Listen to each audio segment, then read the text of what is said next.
Test, test. Test, test. Great.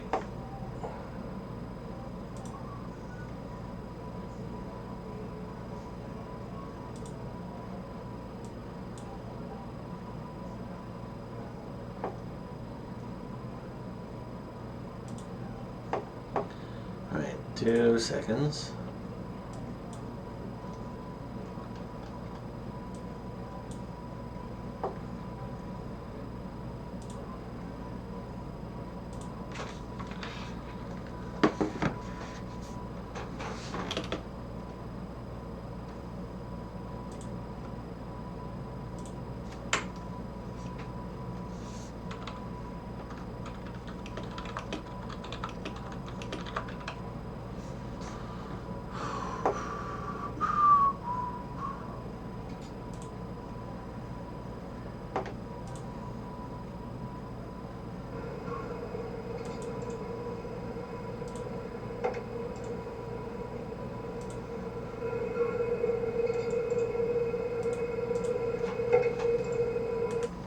All right.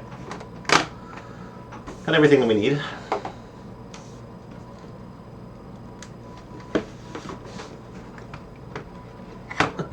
I think. Anyway, so we're gonna play Slay the Spire. So this is a board game that was done a few years back. This is done by, I guess, a company called Contention Games in coordination with Mega Crit, who are the actual creators of the Slay the Spire game on Steam and other. I was gonna say like platforms. There we go. It says that it's like 1 to 4 players. It can be 60 minutes to an hour and a half, and it comes with a whole bunch of stuff. And honestly, I've played this game twice now with some friends, and had a lot of fun with this. So, thankfully, all of the crazy like first time setup is done, which is good. So we can sort of get into this a little bit easier. But there is still quite a bit of setup. And I kind of wanted to show sort of what that was just in practice. So we're going to play a 1-player game. And much like Slay the Spire just in general, you have characters. So we're basing this off of the first Slay the Spire. And so you have 4 character boards that you can choose from. And I typically like the defect, but just because I haven't played as this character in the board game, I'm going to do the Ironclad and give it a shot.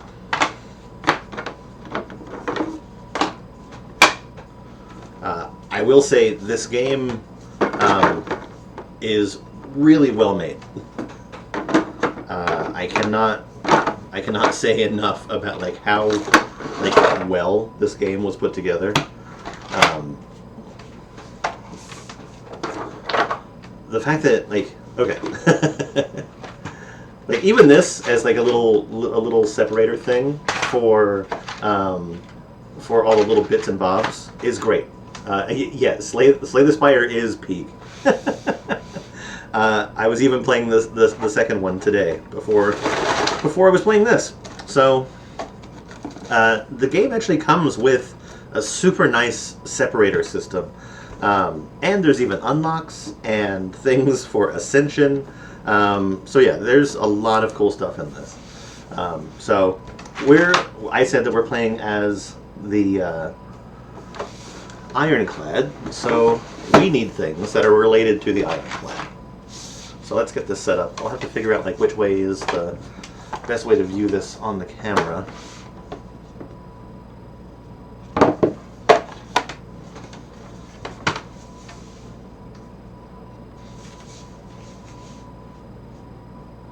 Does that work?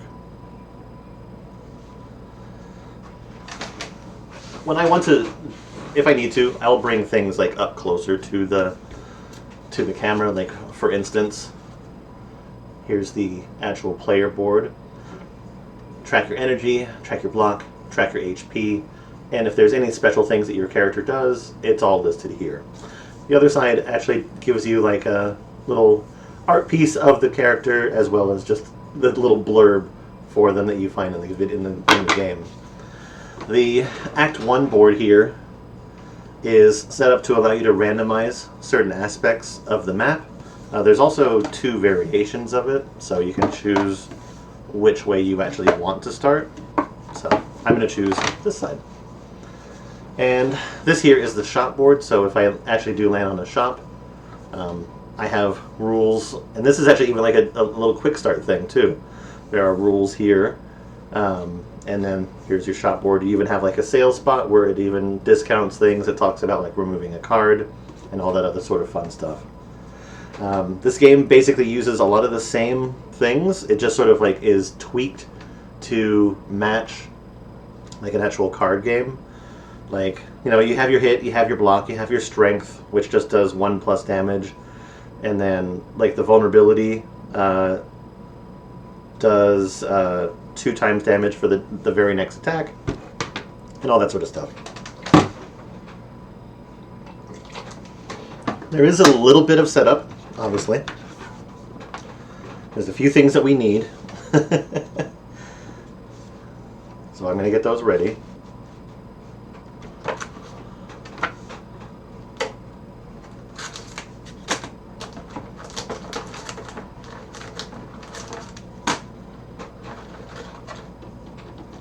Again, I cannot say enough about how nicely this game is put together. All right.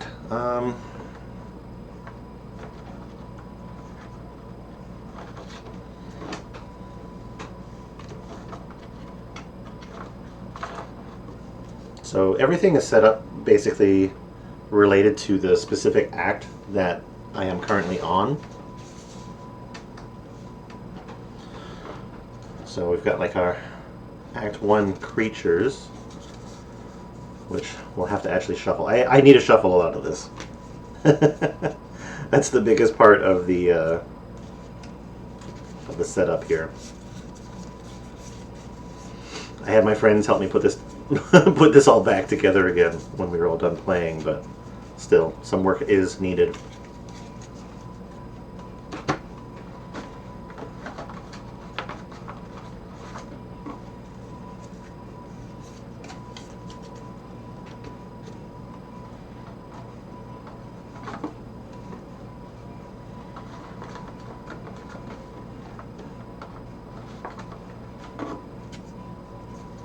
But the more that I played it, obviously, the better I got at all this sort of stuff.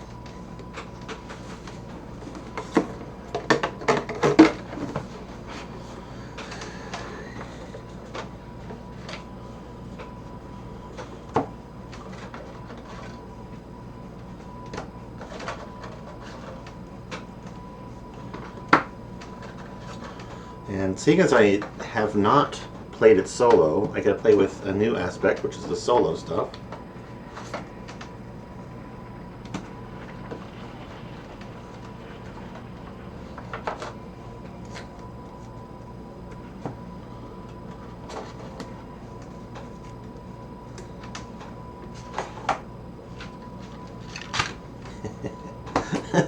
The other problem is finding room for everything.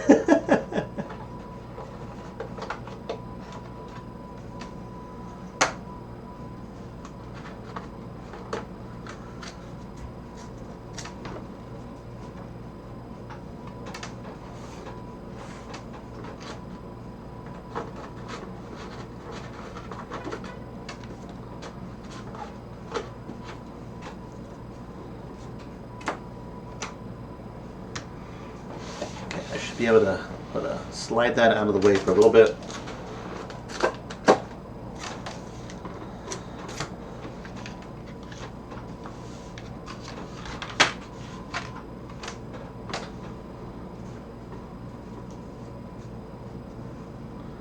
All right, and I can sort of start my shuffling spree.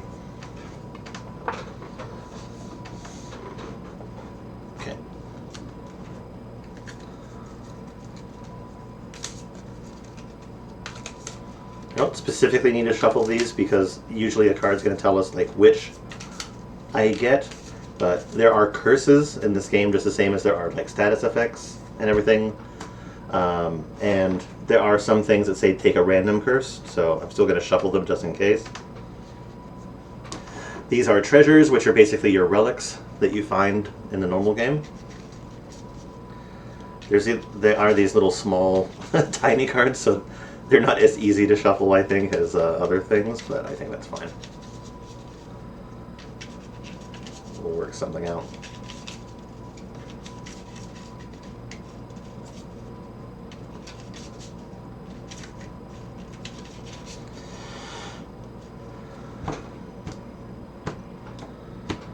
We'll just cut the deck a few times to mix and match them.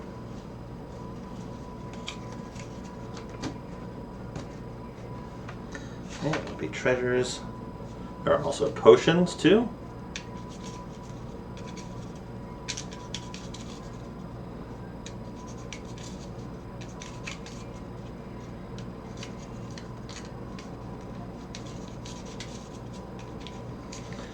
If you play this game with friends, it is a cooperative game.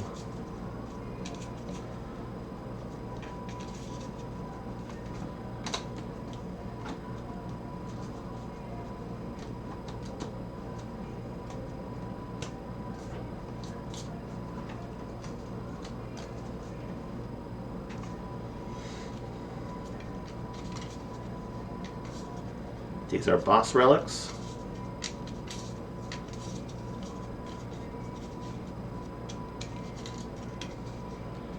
And I feel like you can get just as broken in this game as it's possible to get in the real game, which is definitely like one of my favorite things about it.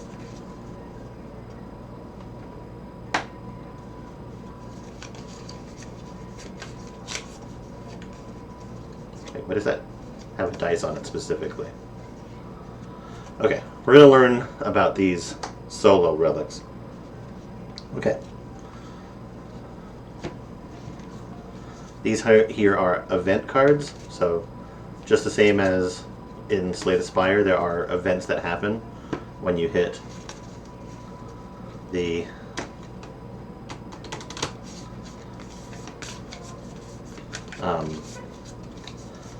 question mark spaces. They came with sleeves for all of the the standard playing cards. I should just get, I think, some clear sleeves probably for these things in the future.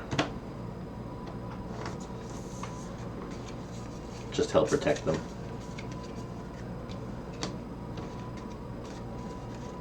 Also, I feel like it would make it easier to shuffle them too.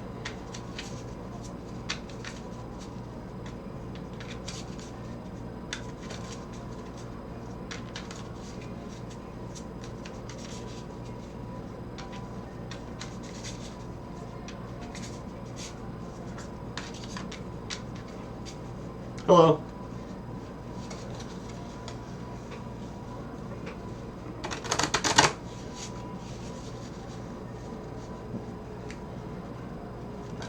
Wait.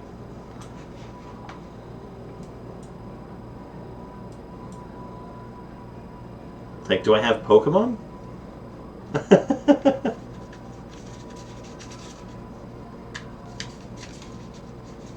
You mean like Pokemon cards?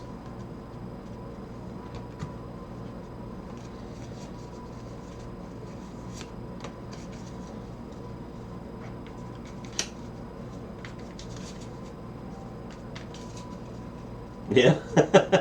And do I have some?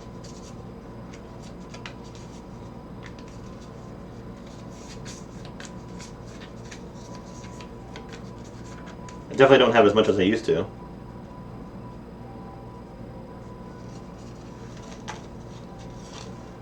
My best?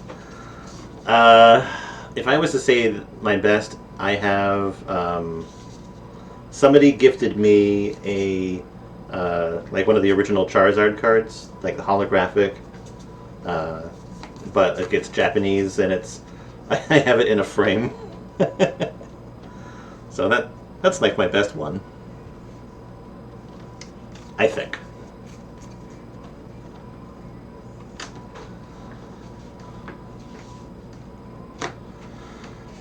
So now, a little bit more.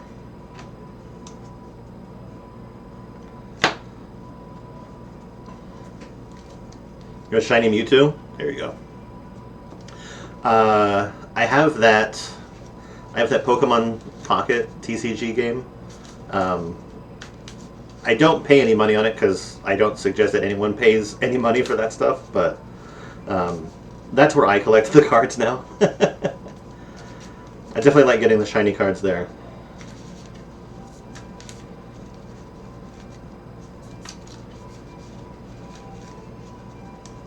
Alright, have a good one.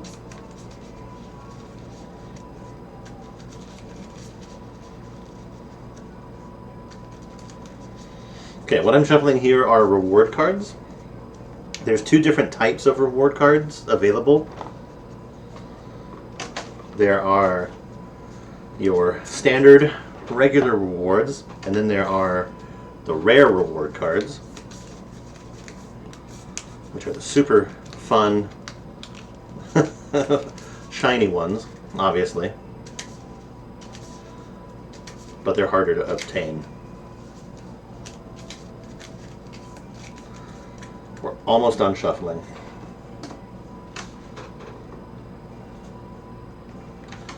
These are Niao's Blessing, which all players start off with at the beginning of the game.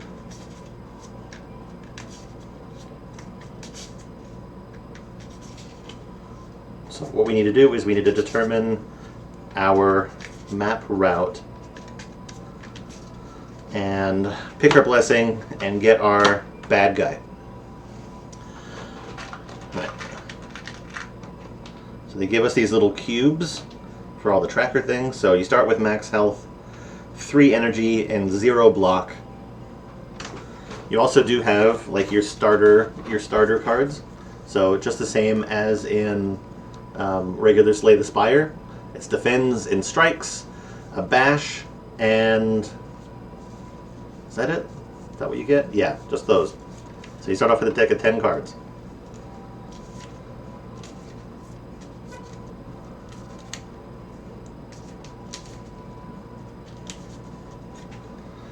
So that is my deck.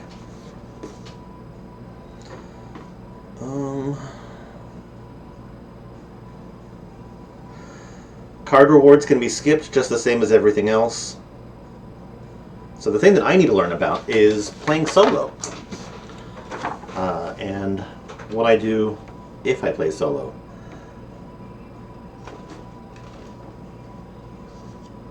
So setup, solo. If you're playing solo, you also gain 2 gold. So you get 2 gold pieces. And it says I get the loaded die relic, which is this.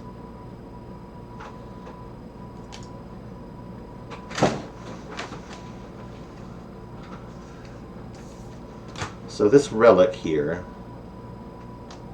does things for me. So a lot of items or actions within this game are all based on dice rolls. And I'll explain that later.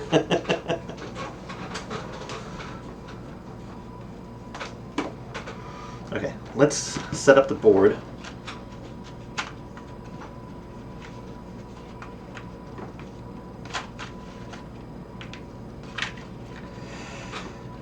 So the board already has some preset icons on it. But in order to make this game a little bit more replayable, which is important, you do have the ability to set different other icons. So you get these tiles, mix them around, and then you place them on like the matching color here. Okay, that's just going to be there now.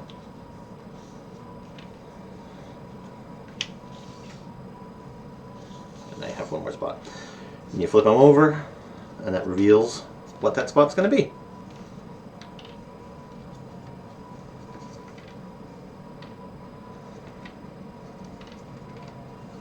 there we go. That's our path. Well, first off, what we need to do is we need to determine what the boss character is. And so you can choose it, or you can have somebody pick it. But what it allows you to do is sort of, you can roll for it, using dice to sort of randomize it. So there are 3 potential bosses for the first run. I rolled a 2, so we get this as our boss.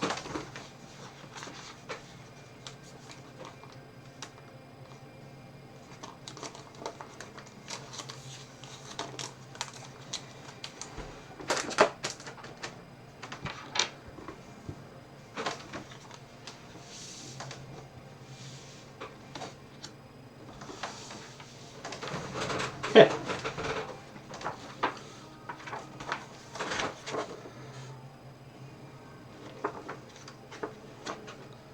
I don't think there's anything else that I really need to worry about for solo play, right?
Yeah, there's even like an unlock tracker. There's a companion app that you can have too that helps a lot.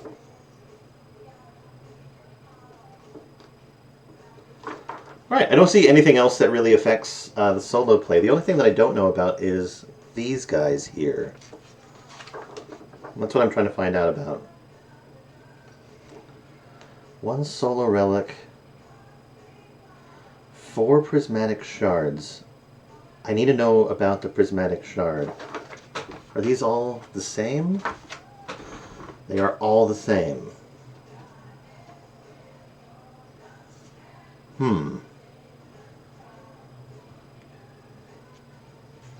So, I don't know anything about that yet, so we're just going to leave it alone.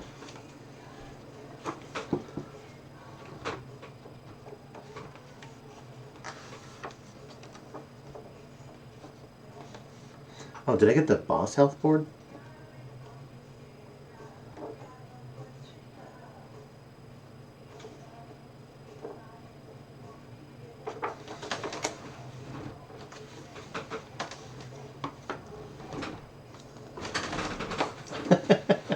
Sort of stacked myself into a corner over here.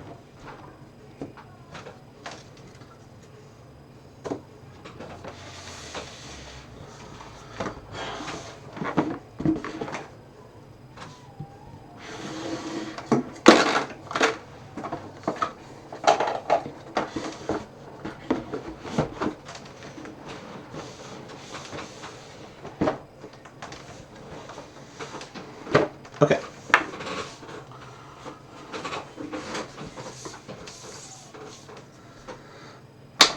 Alright, so I've got the base setup done. So the first thing that we're going to do is we're going to determine what blessing that we have from Meow. So I've shuffled these. I'll take the top one. Excuse me, sorry.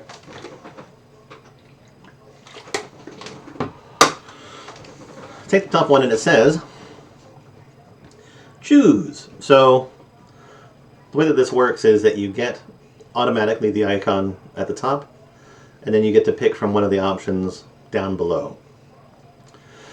So this one says that I gain 3 gold, so might as well take care of that. because that's easy.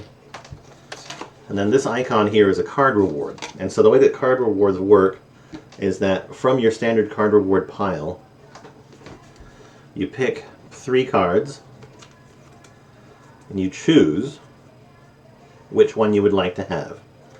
And so just the same as with other cards, or the game, you can upgrade the cards. And so that's what these sleeves are actually for, because they don't have a back, but they have the upgraded text.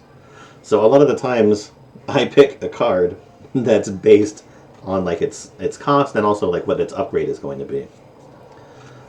I love zero cost cards, but let's take a look at these ones. So this is Shockwave, which doesn't do any damage but does a whole bunch of effects. And Perfected Strike, which does damage in conjunction with other cards called Strike. So I'm actually going to take the Flex, and then the remaining ones just go to the bottom of the pile. So I'm going to add Flex to my deck. And then, so it says that I can upgrade a card, gain 3 potions, or upgrade 2 random cards, and then lose 2 HP. This character does heal 1 HP at the end of every combat. I don't know how much damage I'm going to take in the first combat. You know what? I'm just going to pick a card to upgrade, and I'm going to choose this one. So I've upgraded my Flex. It lost its exhaust, so now I just get it back in my deck. So there we go. That takes care of Niao's Blessing. And officially we are ready to start playing the game.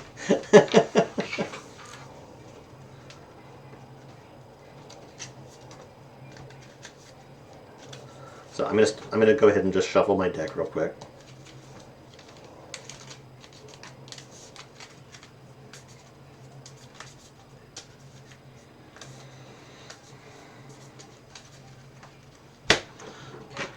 We have this little token that they call a meeple. It's just a green boot. And our first floor is a battle. And the way combat works is that if I had multiple characters, I would lay out an enemy for each character, and then those characters could potentially summon more, and so they would summon along the row for that character. So because it's just me, I have this, which is the first encounter, which is this guy here. So this is a red louse. And he summons a green louse based on this text. So I actually didn't need to shuffle this, but good luck. There's our green louse, and they end up there. So that is our first battle. And so we use, again, these little markers for the health. And that has basically gotten us started in our combat. So the first thing you do is, well, roll a dice. A dice is going to determine basically all of the things that are happening. So for these enemies, they have actions that are determined by dice rolls.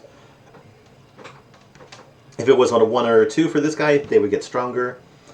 Here, I'll show on the screen. If it was 1 or a 2, they would get stronger. 3 or 4, they would do an attack for 2. 5 or 6, they would do an attack for 1. There is also a special sort of text on here that says the first time that the louse takes damage, it also gains 2 block. So same thing for this guy, except different icons have appeared. So 6 determines that. You also only roll once per round. So 6 here says trigger a die relic ability. So that does allow me to trigger my relic here. So I can basically pick any of my relics that have a die ability. And I'm just going to go ahead and take that for 1. I have no start of combat things or no start of turn things. They have no start of combat things, so there's nothing that happens there. And then I'm just going to draw my first 5 cards. 1, 2, 3, 4, 5. And we can take a look at what they are. So when you're playing this with other people, you can like coordinate, you can take turns, just basically working together to do as much damage as possible, obviously.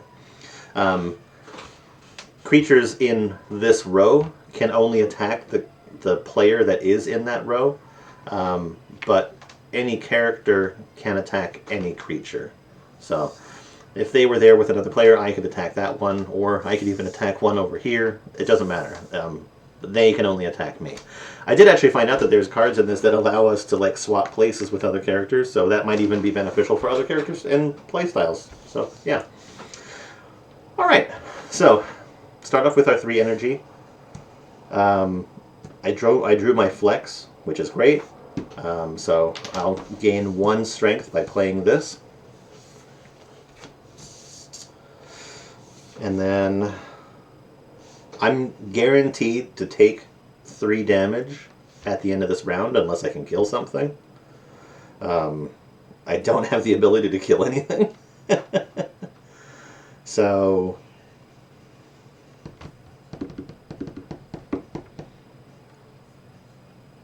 I think I'm just going to split it, right? So I will do 2 block, which actually is great because of this one. I now block all the damage that they're going to take or give me. And then I'll spend my last point on an attack, and I'll do an attack on this guy. So because of his ability here, the first time that the louse takes damage, it gets 2 block. I'm going to put 2 block tokens just over here, and they'll be there for the next round. That's it. So I can't play any more cards. So after my turn, we'll resolve any sort of like end of combat things as well as like their attacks. So I guess I didn't track my energy. Oh, that's right. So the way that strength works, when I attack, the strength adds 1 damage to it. So instead of 1, it was actually 2 damage. So I forgot. So my strength goes away. This one's going to do 1 damage, so I lose 1 block. This one's going to do 2 damage. I lose 2 block, but I don't take any actual damage. And that's it. So now we start the next turn. So if there's, again, any start of turn things, that happens now. But there's not. So we roll a dice. And it's 6 again, so they're going to do exactly the same thing. I'm going to do exactly the same thing here with my relic and gain 1 block. And draw 5 more cards.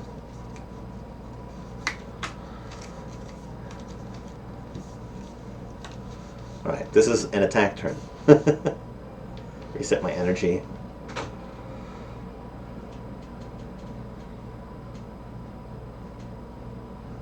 So currently this guy has 2 block. I'm going to take 3 points of damage, but I'm going to lose 1. So here's what I'm going to do. I'm going to play Bash against the green louse. So he's going to take 2 points of damage.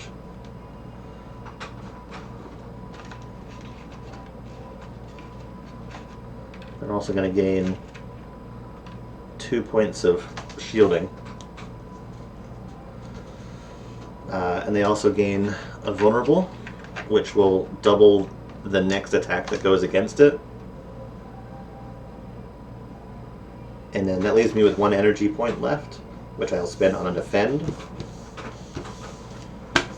So I want to block 1 point of damage. So to resolve this, he's going to do 1 point of damage against me, so that removes 1 point of my block. His block is now gone at the end of the round. This one's going to do 2 points of damage. I lose 1 point of block and take 1 HP.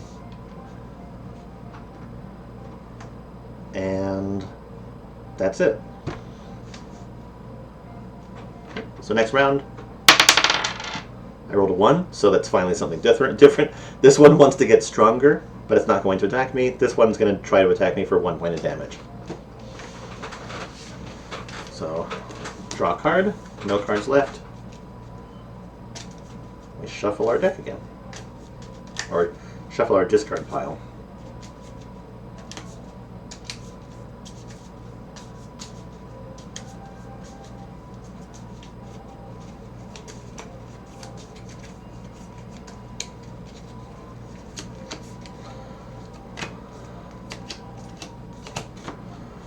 Alright, let's see what we can do.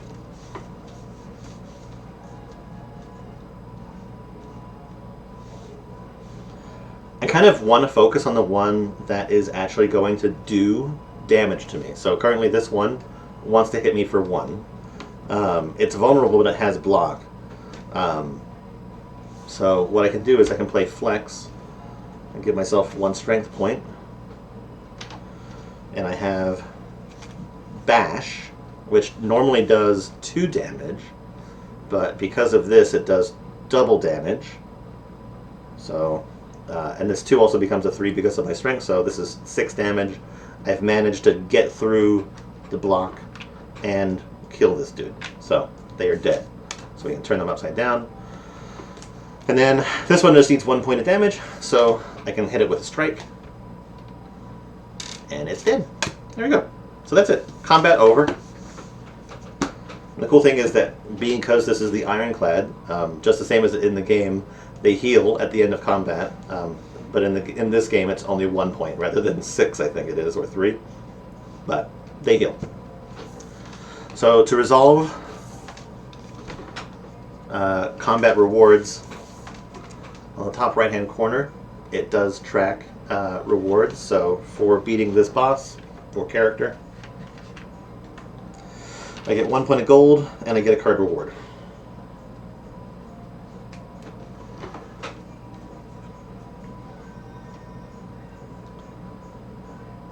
Okay, so Sentinel gives me the ability to gain 2 block, and if the card gets exhausted, I gain energy.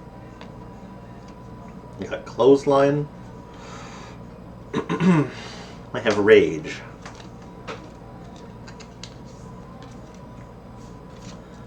I'm going to take Rage, because it's a good way to get block, I think.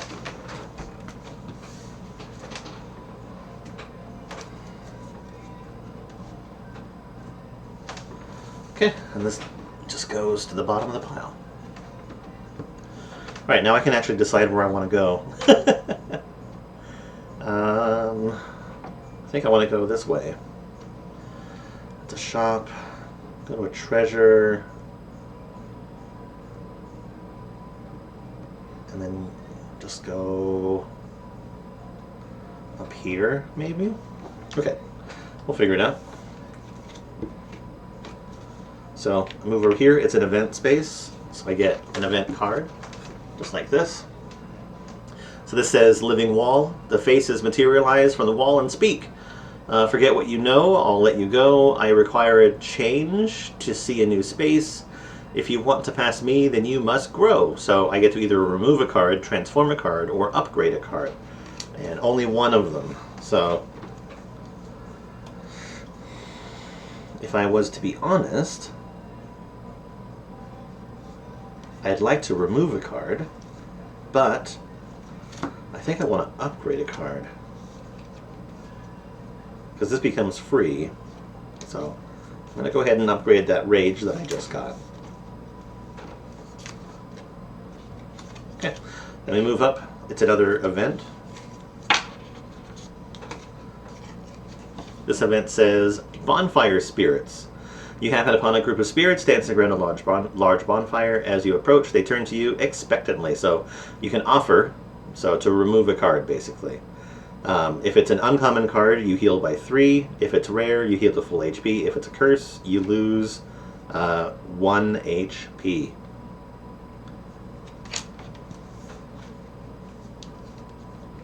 So, that card that I wanted to remove previously, I can remove it now. So I'm just going to remove one of my starting cards. And this is just like a plain starting card, so it's not common or it's not uncommon or anything like that, so I don't get any special things from it. I'm just going to give them a card. So yeah, I gave them one of my... I give them a strike. No, I'm going to give them a defend. Because I want attacks. That's what I'm deciding.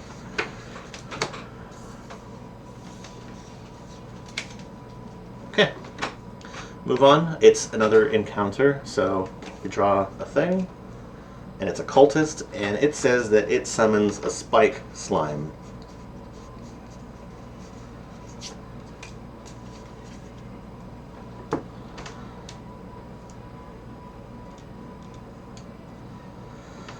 So we got a cultist and a spike slime.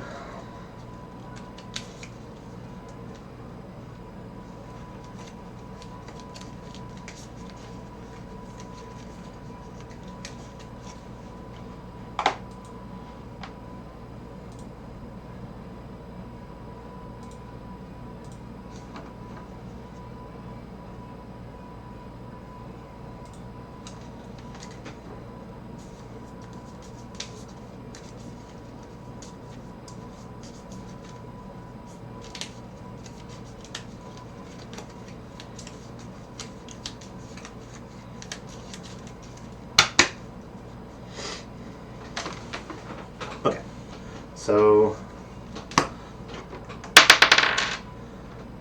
dice landed on 4, so this spike slime is going to do 1 damage and then apply a status. A 4 gives me a point of block, and that's it. So 1, 2, 3, 4, 5. Let's take a look at what I got.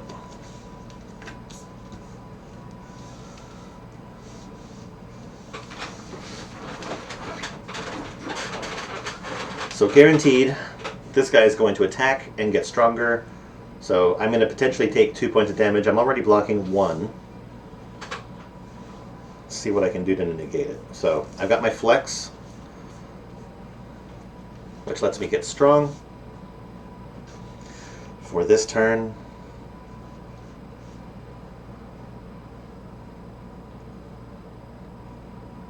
I'm going to play Bash against the cultist. So that's 3 points of damage. 1, 2, 3. They become... I'm going to have to just leave these over here. They become vulnerable. And then I'm going to defend for my last point of energy. So I don't want to take any damage, basically. And I can pick another round to do more damage, or take more damage later, if I have to. So let's resolve them. He does 1 point of damage and gets stronger.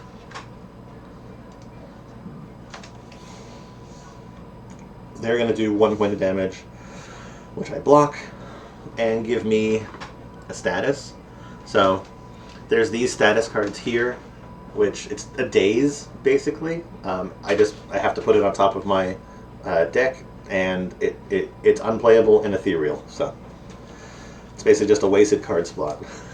So, and that's it. 1, I lose my strength. 2, 3, 4, 5.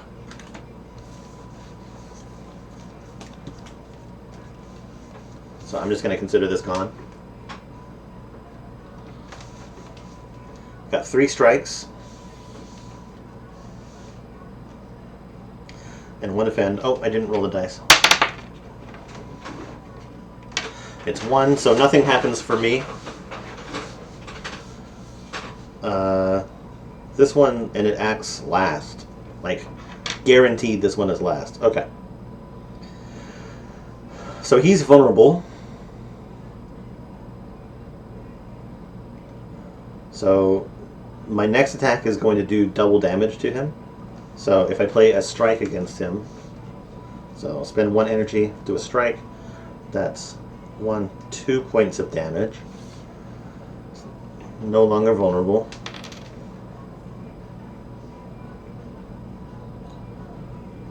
I'm going to spend 1 point to block.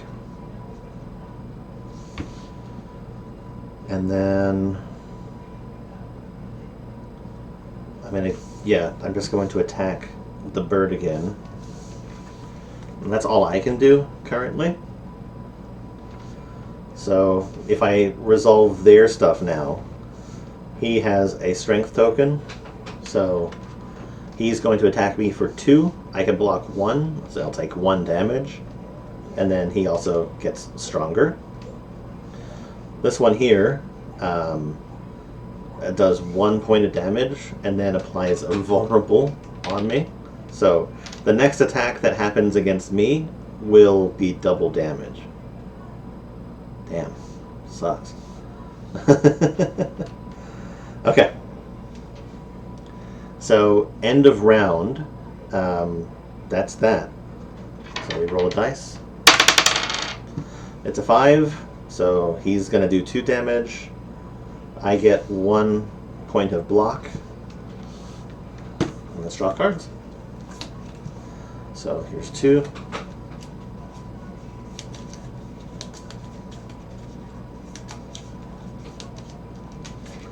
I can see now why they give you the loaded die.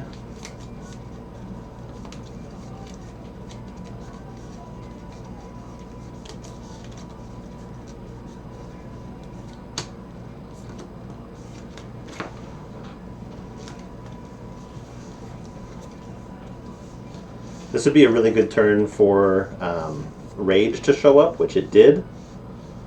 So Rage is now free because I upgraded it. It gives me 1 point of block for each attack that I have. I have 3 attacks, so 1, 2, 3. So thankfully I have blocked all but 1 point of damage that I'm potentially going to take here. But I still have all 3 points of attack left. You know what? I'm going to spend my 3 points of attack to attack this guy. So 1, 2, and dead. So we killed the bird, at least. And the nice thing about that is that any damage that I get from this guy, which is 2, is blocked. And so I don't take any damage, and that's it. So, end of turn. Reset.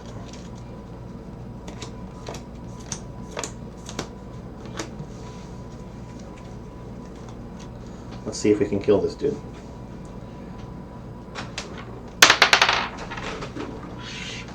So that's a 1, so he's going to... Oh. Shit, that would have done 4... I still had enough block, so it's okay. So he's going to make me vulnerable again. I wish I had Deflex.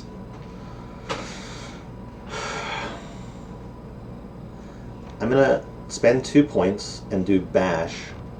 Do 2 points of damage. 1, 2. Make them vulnerable for the next attack.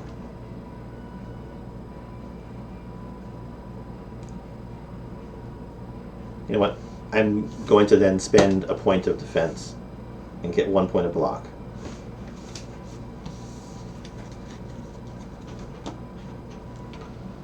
So when I resolve this turn, they do 1 point of damage, which I block, but then I also become vulnerable again for the next attack. And we reset. Okay, fine.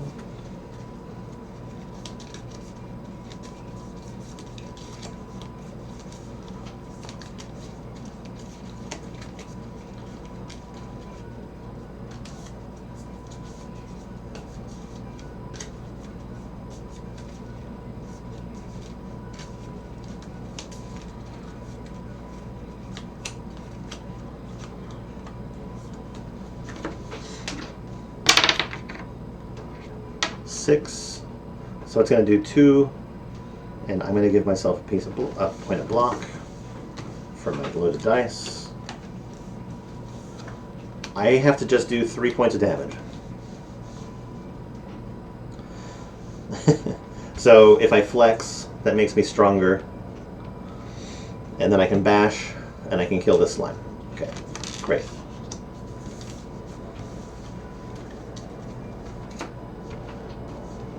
So let's get our rewards. I get a piece of gold, I get a potion. Actually, that's one question that I have. I don't remember if there's a limit to how many potions I can have.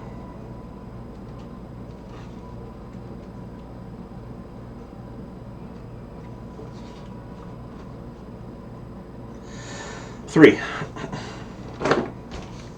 Okay.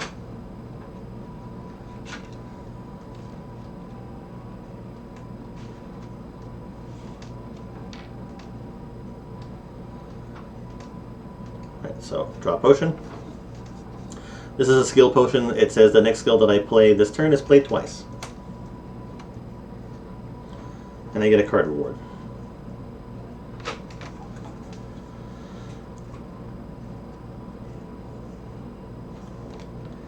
Man, I am in love with zero cost cards.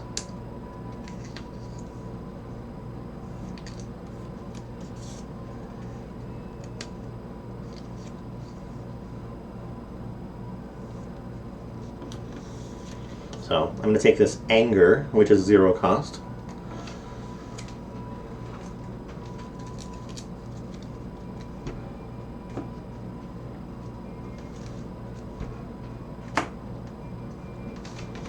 And add that to my deck. Alright. I am going to go here to another event. And this is Upgrade Shrine. So before you lies an elaborate shrine to a forgotten spirit. So... Oh, also, end of combat, I did heal 1 point. So if I pray, I can upgrade a card.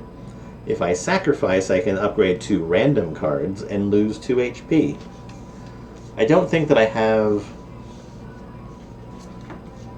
too many crazy cards in here that I would want to like randomly... Like all the random cards that I would want to upgrade have been upgraded. So I'm going to pay to choose to pray to just upgrade a card of my choice. I'm going to make this the Anchor card and make it do more damage.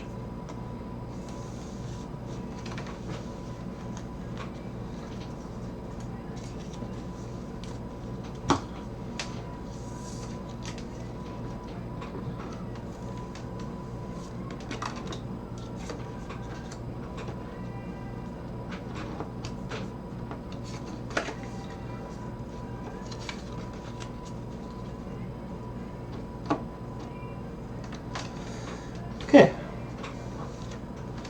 As we move on, we actually enter our shop. So shops work where you draw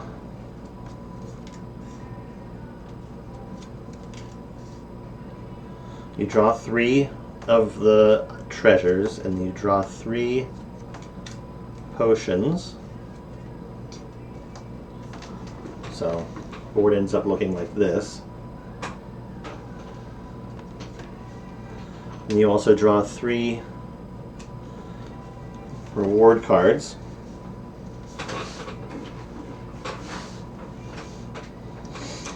Okay, and then I have 1, 2, 3, 4, 5, 6, 7 gold.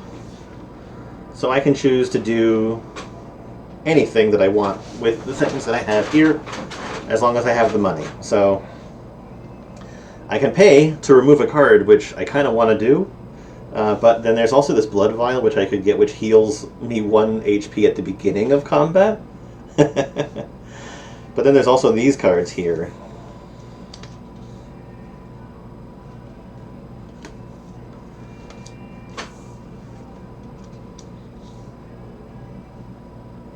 Oh God.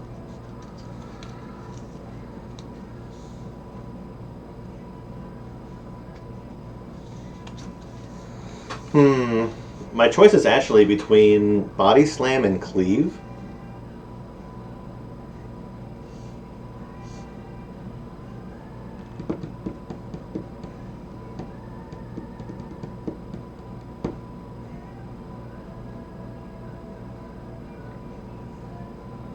Okay, here's what we're going to do. I'm going to pay 3 to remove a card. And that removal is going to be...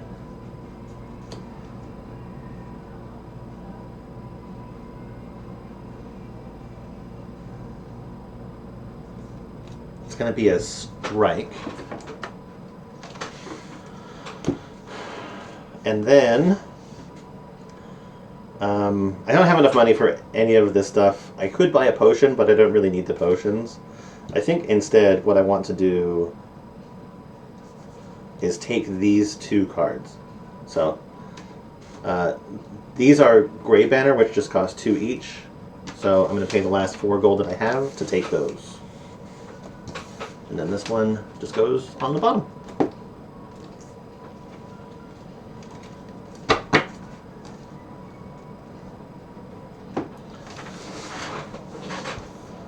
Okay, I'm building a very specific type of deck now. Alright, and then anything that's left over here just goes to the bottom of their respective pile.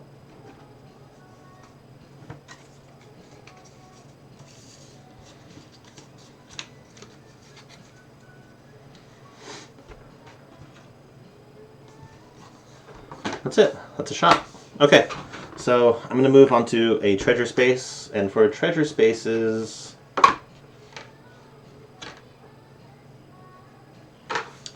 Each player just gets a treasure, so I'm just going to take the top treasure, and this one is Akabeko. It says once per combat, gain strength for 1 attack. Okay.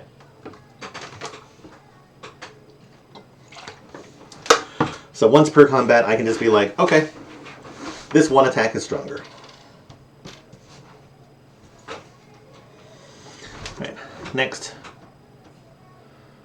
I was thinking of going against the elite, but honestly, I'm just going to continue up this path and see what the events get me. So this first one I get is Ominous Forge.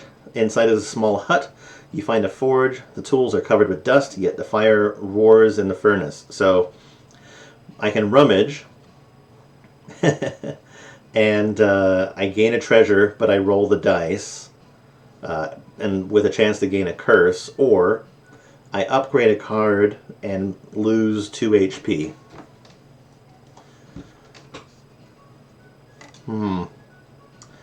I wouldn't mind a relic.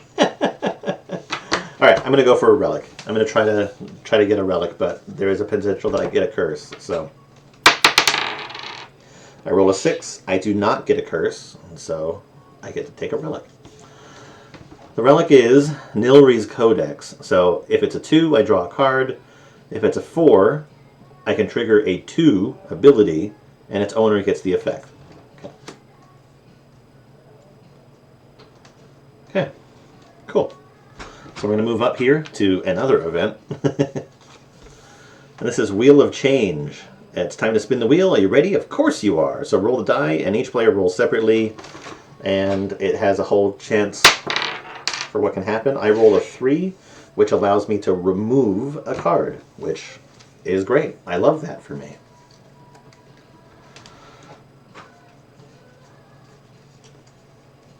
I'm going to remove a standard event.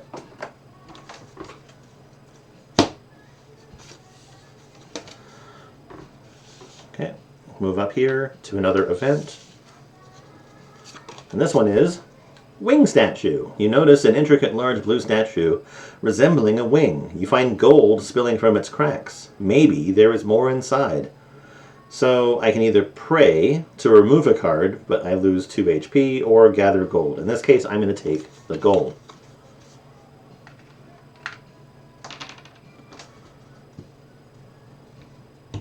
Okay, and so that means that our next point is an enemy. I'm hoping for no summons. There is a summon.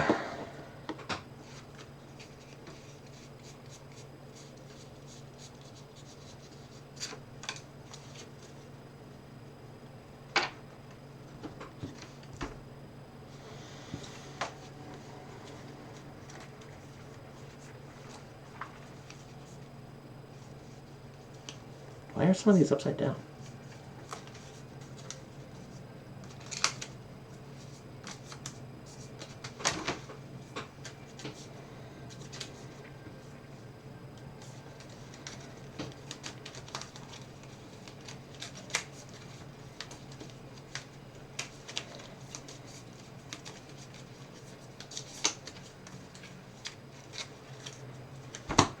Okay, so roll the dice. It's a 4. So this one is going to attack and get stronger. This one's going to attack. 4 here gives me 1 point of block.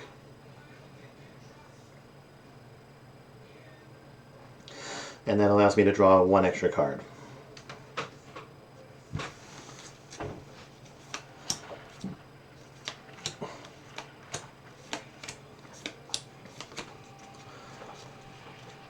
Okay. So I got 6 cards to play with.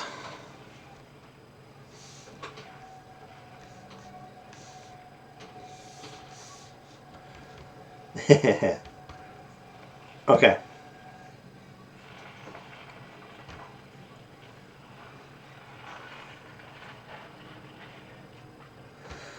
So I think what I'm going to do is I'm going to do a cleave, which is 2 damage to all enemies. There's this little like explosion icon on the card, which basically means that it attacks all enemies. So 1, 2 points, 1, 2, which is great. Cleave is a great card. I am going to spend 1 point of energy on a defend, so that gives me 2 defense.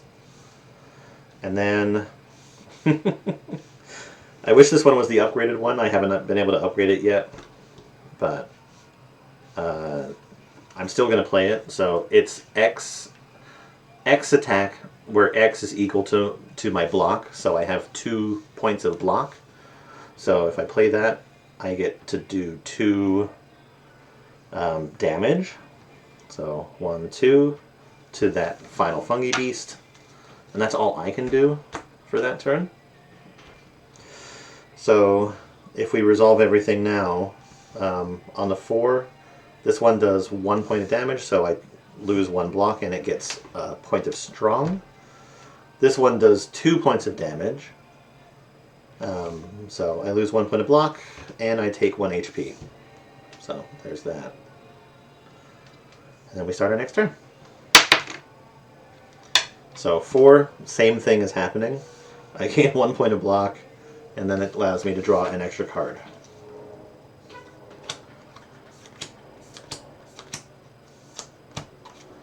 Six cards.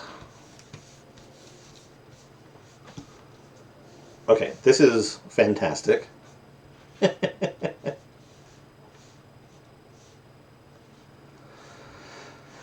Okay, so free flex gets me strong for this turn.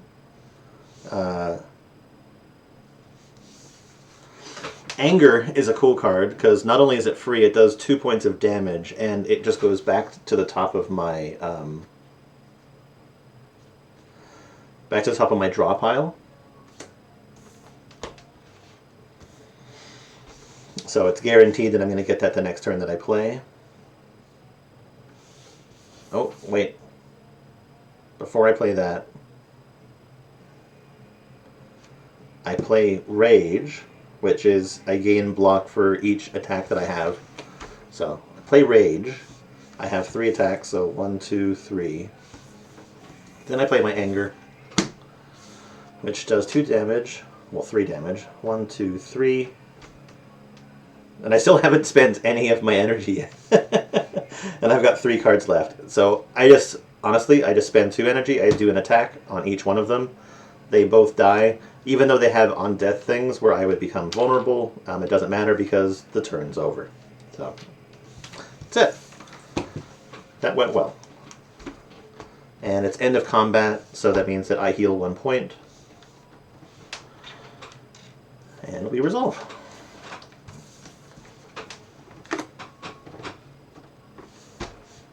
Alright, so I get a point of gold.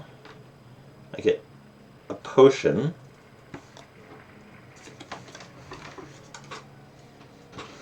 I got liquid memories. Put a card from your discard pile into your hand, and it costs 0 energy this turn. Okay, and then I get a card reward.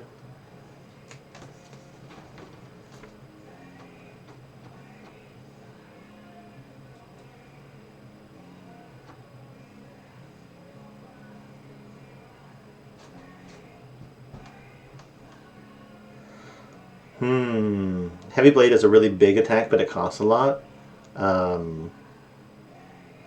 Again, I like 0 cost cards, so I'm going to take this Clash. The thing that I need is I need cards that help me draw more cards.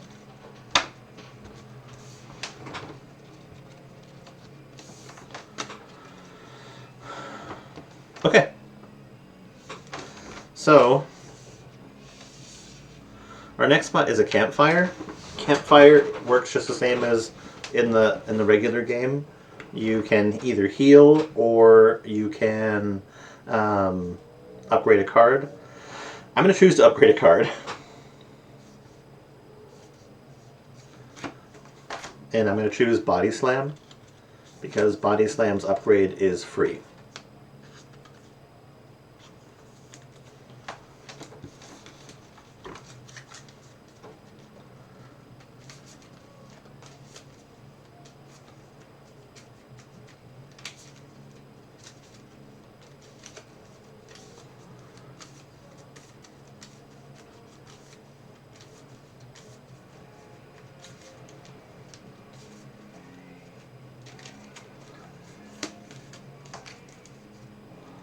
Okay, and then we enter the boss.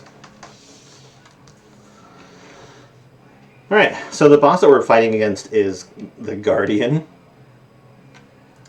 The Guardian has modes.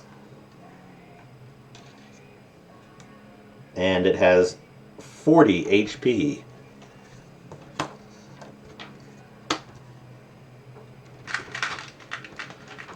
So that's what this lovely tracker is for.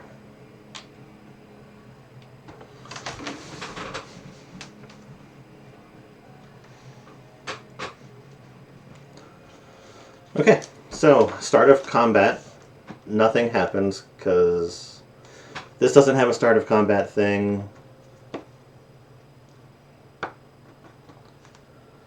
Starts his turn with no defense. This doesn't attack. Okay. And then I reset everything. I'm on 9. Okay. Roll the dice. It's a 3. What does that do for me? Anything? Nope. I get nothing. Okay. 1, 2, 3, 4, 5.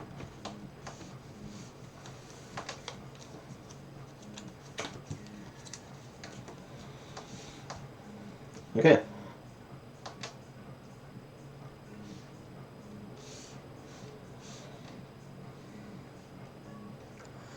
So I have flex again, so I'm going to flex and get 1 point of strong.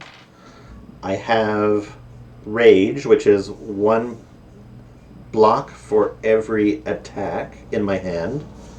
I have 3 attacks in my hand, so I get 3 points of block. And then I've still got 3 points of energy, so I just attack. So first attack is a strike because I'm stronger. It does 2 damage.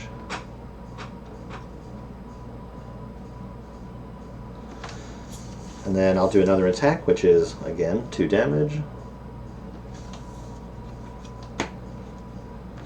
And then I have Body Slam, which is actually, it's based on my block. My block is currently 3. I have 1 point of strength. I'm going to go ahead and use my once per combat.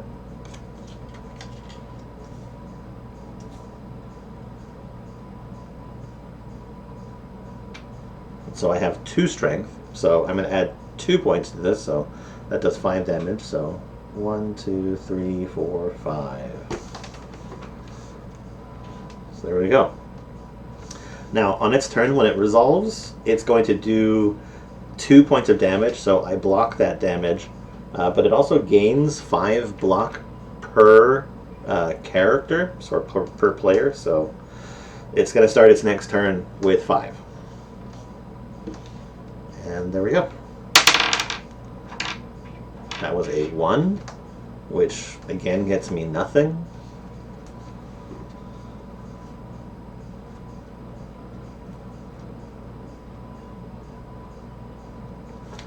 One, two, three, four, 5. Into your hand. Oh, it also is now. It intends to mode shift, basically. So if I can prevent it from having any block, it won't attack, and it'll enter defensive mode the next turn. Do I have any cards in here that I would want? We'll see. I was looking at my potion.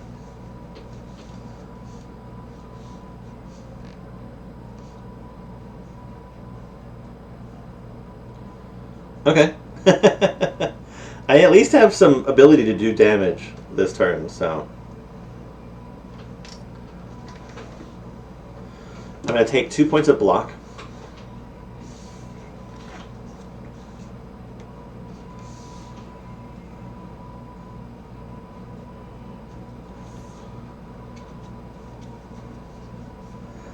Is there a card that I want to play here?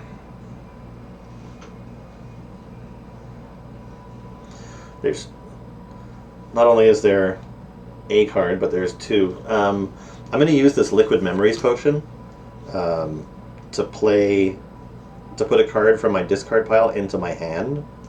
It costs 0. I mean, it costs 0 anyway. So, but before I play it, I'm also going to use my other potion, which is the next skill you play this turn is played twice. So I'm going to play Flex, which gets me 2 points of strength.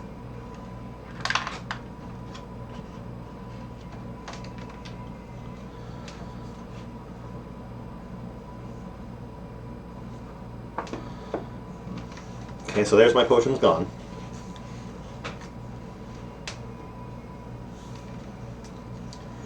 Because on this turn, I want to do as much damage as possible.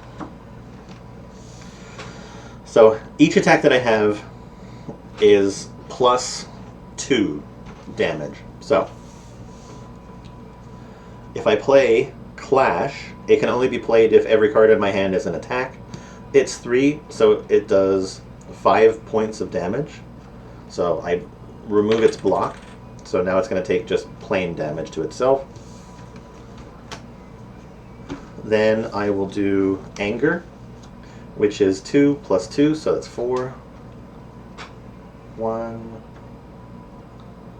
2, 3, 4. And Anger goes to the top of my pile, and then I'm going to spend 1 point on energy and play Cleave, and that does 2 plus 2, so another 4. 1, 2, 3, 4. This wasn't too bad. Oh, not there. There, that's the discard pile. Okay, so because I was able to remove all of its block, it will not attack, and it's going to enter defensive mode. And so it's now in the little curled up onion phase. And I reset everything. So roll dice. It's a 1. I still get nothing from that. 1, 2, 3, 4.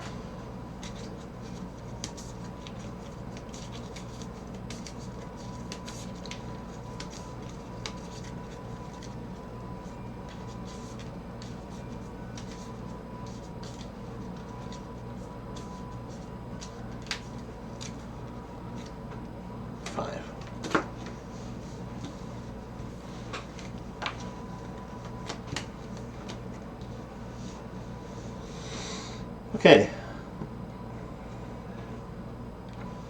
So with this one, when it's in its defensive mode, it has the sharp hide, which is basically spikes. So if I attempt to do any damage to it, I take 1 point of HP damage per attack that I make. So it's going to do 2 points of damage to me regardless.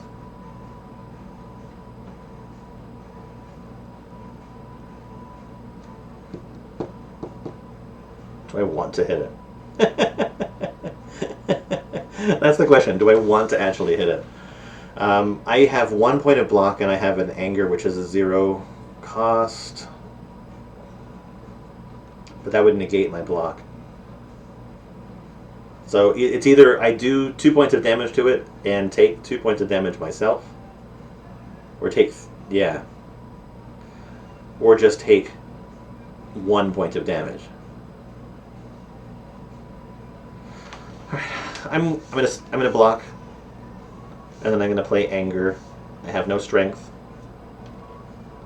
so it's just 2 points. So 1, 2. I lose my block. So that's going to be it for my turn. It's going to attack. It's going to do 2 points of damage. I did not maximize my survival this turn. That's fine. It moves into this next phase where it's going to do 4 damage and get stronger. God damn it. Another 1.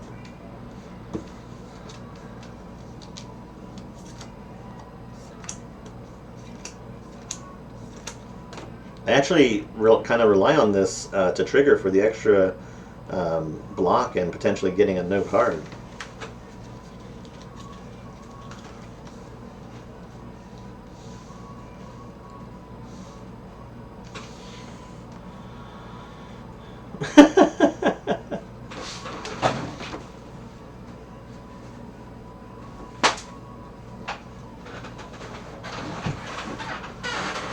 All right.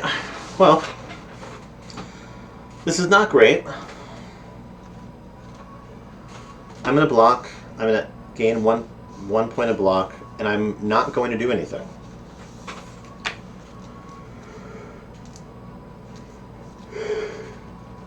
And it's going to do 4 points of damage. So lose 1, 1, 2, 3.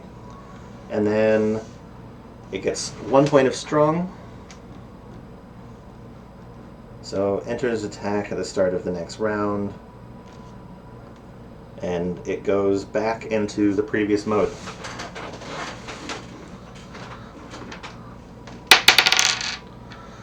Four, finally. So 1 point of block, and it allows me to draw another card. So here's 3.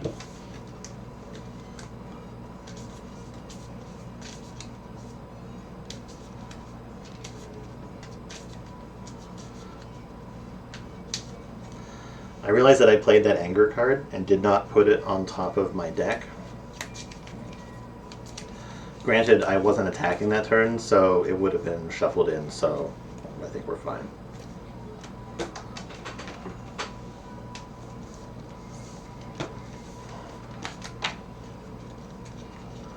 So I don't have to worry about the spikes again, which is good. Ooh, this is actually fantastic.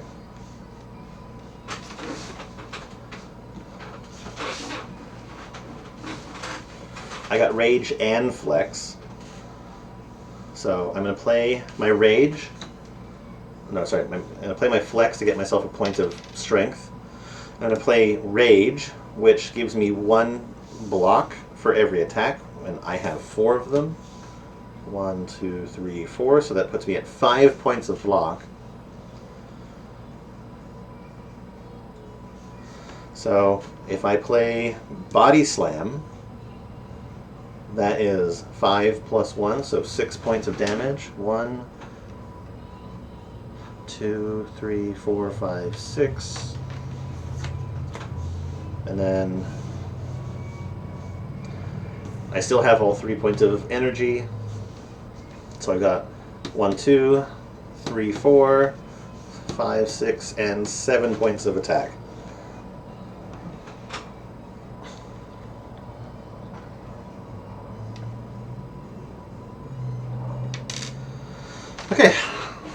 So it's It's down to 8 HP. So I'm feeling good. We reset everything. It couldn't hurt me that turn. Even with it being stronger, I had too much block. 4, 1 point, and I get to draw an extra card. All I gotta do is 8 points of damage. Oh, that's right. It does gain 5 shield. I gotta beat through that first.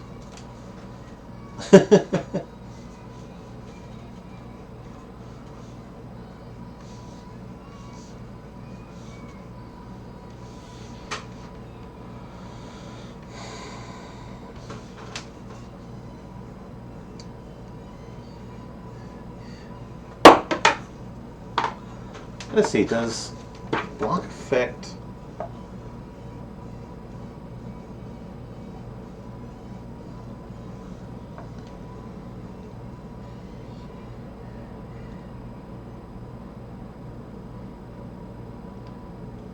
Okay.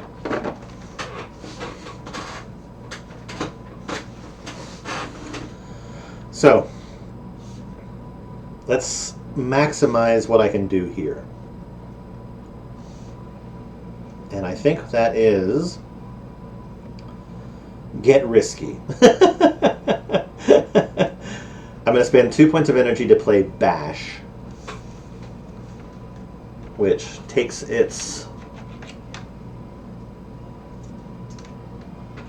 block to 3, but it does apply vulnerable to it.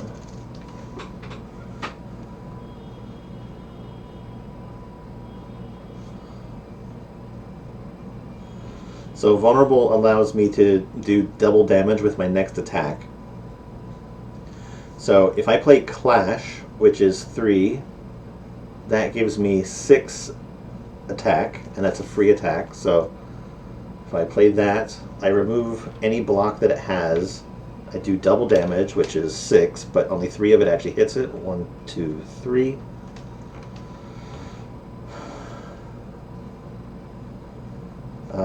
It will no longer attack on this turn. So I have 1 point of energy left. So if I play Anger, that's 2 points. 1, 2. Oh, that actually goes on top of my deck, though. And then I can play a regular strike and do 1 more point of damage. So it's on 2 HP. Okay, great. So at the start of its next turn, it's in defensive mode now. Roll the dice. 4, which is great. It gives me that point of block and allows me to draw an extra card. 1, 2. Actually, I don't even need to do anything because I have a point of block, and I'm going to play this, which is 2 damage. So that's 1, 2. Even I'll lose. Yeah, it's dead. The boss is dead.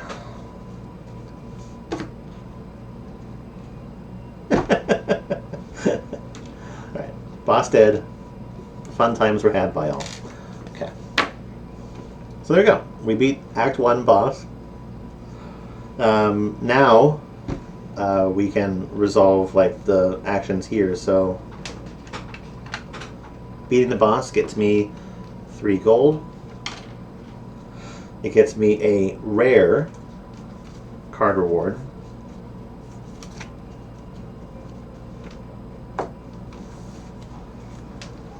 So I have Bludgeon, which is 3 energy but 7 damage, or 10.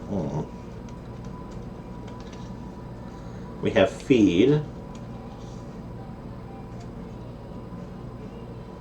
which gets you stronger if it kills.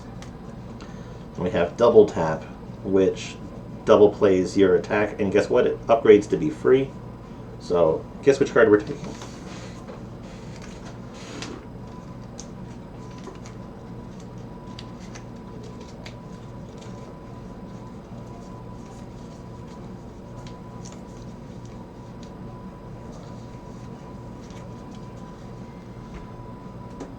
Okay. And then we get a boss relic. And the boss relic that I got is Holy Water. So, start of combat, place 2 cubes, remove a cube, gain energy.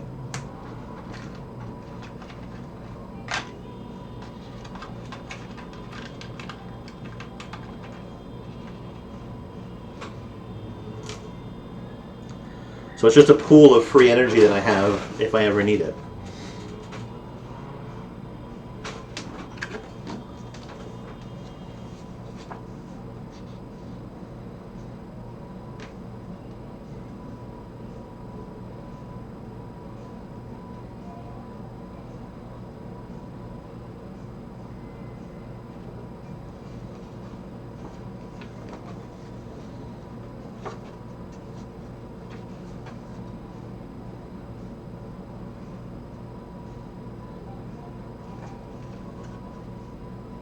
Okay. All right, so that's the end of Act 1. Do I want to move on to Act 2? Yeah, let's keep going.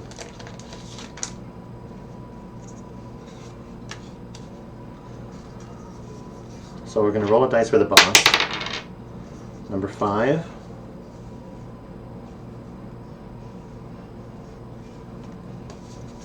The boss has been chosen.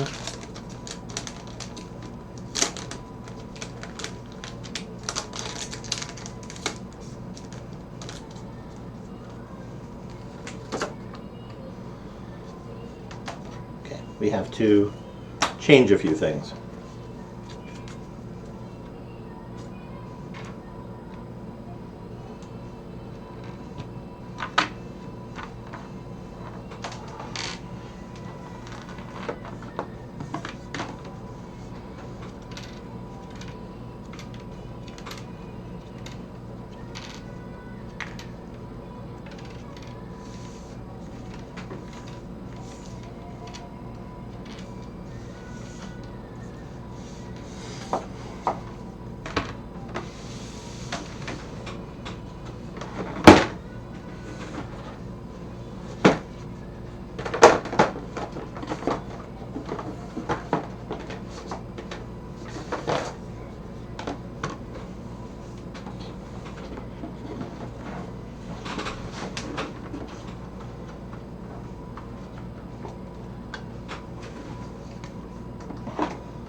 Didn't find an elite at all that turn. I'm actually like more scared of the elites in this game than I am in the in the base game.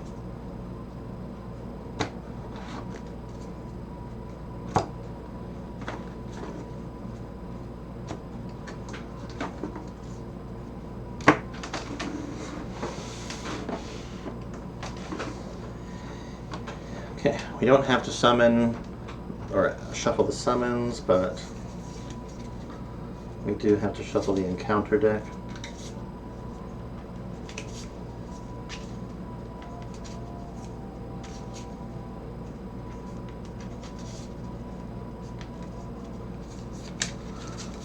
Non-sleeve cards. And when there's only like a few. Yeah, it was effective.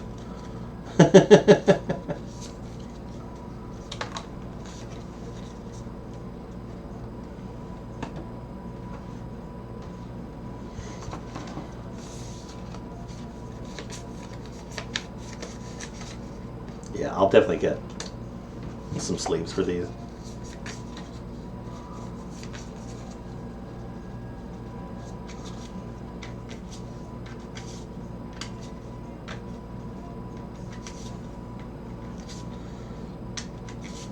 Thankfully, everything else that I've already shuffled stays shuffled. So, all this stuff over here, don't have to worry about it. It's just those cards that I pulled out.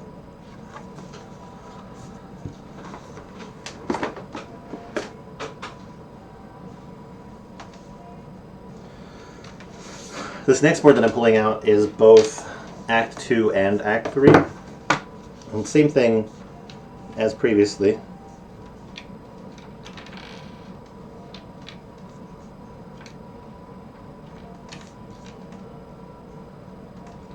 Just place these.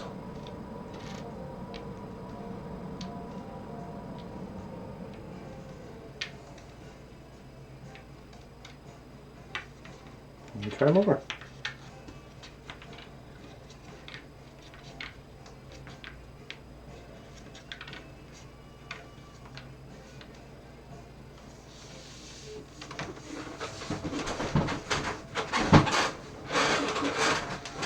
Right. Place our meeple on the board. And our character.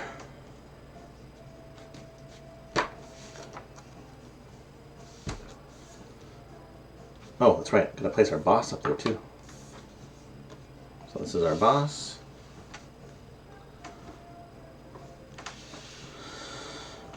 Right. Which way do I want to go? I don't want to store yet. We'll go to it. We'll do an elite fight. How about that? And we'll go up this way. We'll figure it out. Okay. So we do start with a combat though. So what's our first encounter? Summons.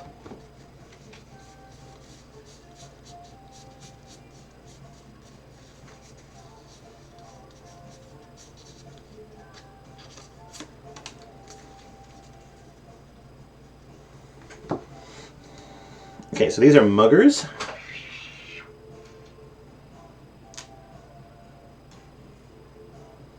They are mode-based.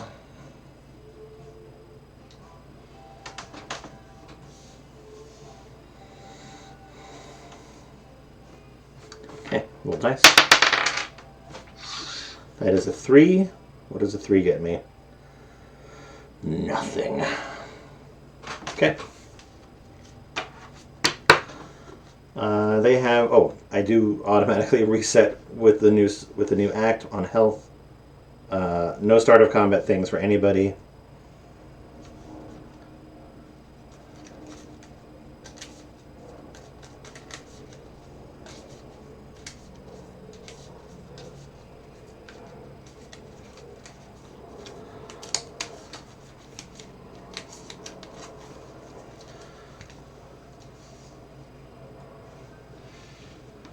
Okay, and we get started.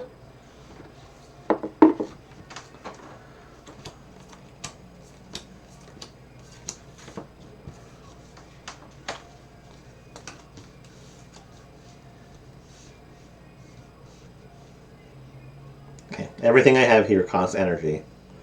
They're on their first mode, which means that they're each going to do 2 points of damage. Guaranteed, so I would love to block some of this stuff. So I'm going to play double tap, which allows me to play my next skill twice.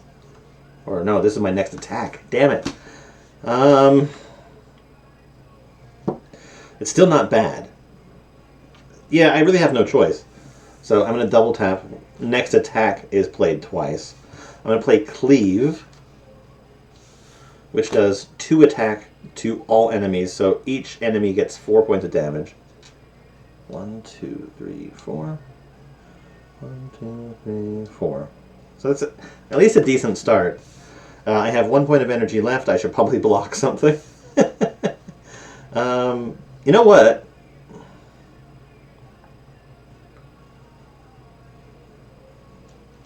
I'm going to use this Akabeko to give me 1 strength for that turn, for that first attack instead. So instead of 2 damage, it's 3 damage times 2, so that would have been 6 per. So 1, 2, 1, 2. I hate to play it that way, where I like redo a thing, but it's the benefit of playing with the card game, I guess. I'm going to spend 1 energy to block still, so that's that. I have 1 point of block. I do have 2 attacks left, and I have the ability to have 2 points of energy. So, yeah, I'm going to do it. I'm going to spend these 2 cubes to give me 2 points of energy. I'm going to spend them both on a strike, and I'm going to do 1 more point of damage each to these dudes. Okay. So there's that. Let's resolve their shit now. So he's going to deal 2 points of damage. I lose 1 block and take 1 HP. He's going to do 2 points of damage, so wah, wah. And then he's going to also gain 1 point of shield. Alright, there we go. End of turn. Roll dice. It is a 2, which allows me to draw an extra card at least, which is great.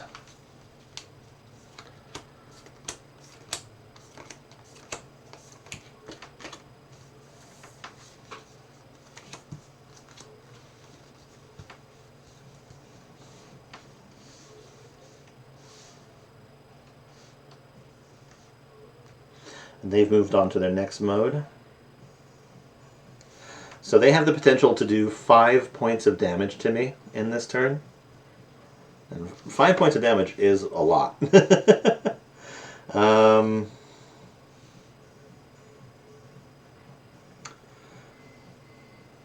So I have a few things, though. So I have Rage, which is I gain block for each attack that I have in my hand. So I have 1, 2, 3 attacks. So 1, 2, 3. So Rage, gone. I have Flex, which gains me strength for this turn. And then I have Anger and Clash, but Clash I can only play it if I have only attacks. So I'm going to spend an energy to play my Defend and gain 1 more point of defense. Okay, and so this is what we're left with, and I have 2 points of energy, which is great. I can still play all the cards in my hand.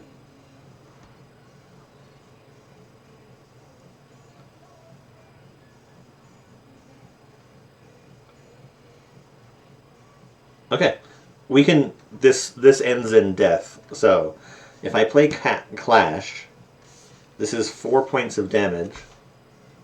So, 1, 2, 3, 4.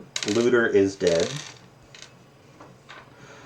And then if I play Bash against the Mugger, that's 2 points. So 1, 2. Well, actually just 1. But it also becomes vulnerable. And that allows me to play Anger, which does 2 times damage, which is 4.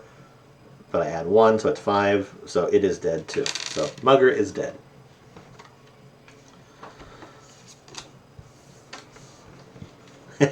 I took more damage in that than I wanted to. Okay, great. So I get a potion. Blood potion, which is a heal 2 HP. I'm probably just going to use that as soon as I start the next combat. And then I get a card reward.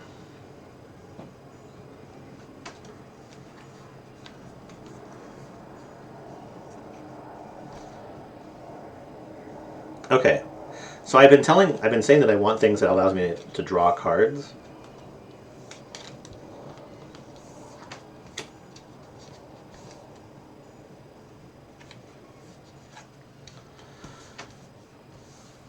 So I'm going to take Shrug It Off, which is a pretty decent block card.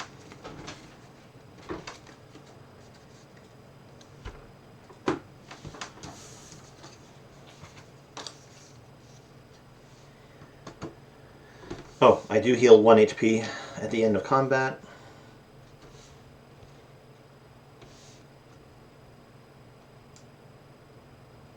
That resets, and there we go. Okay, we're going to move up, and we're going to do an event.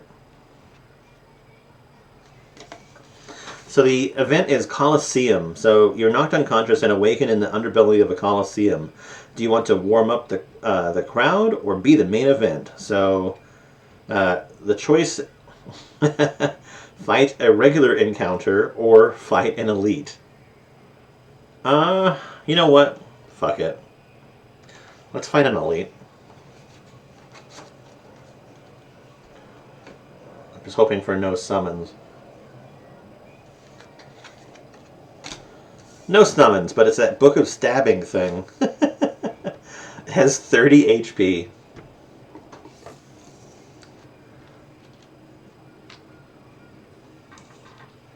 It's also mode-based.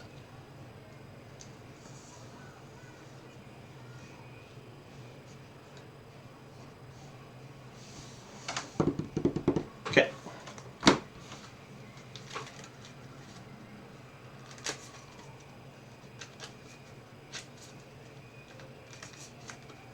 Oh, what's that icon?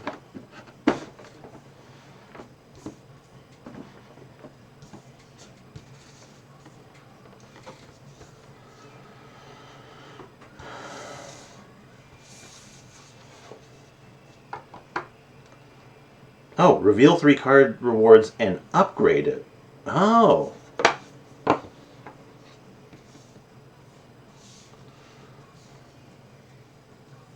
Well, that's handy.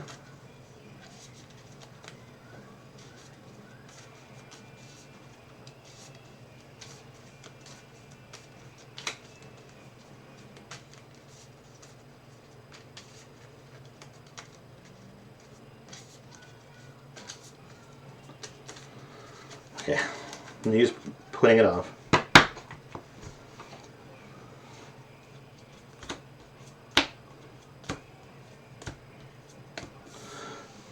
Roll dice.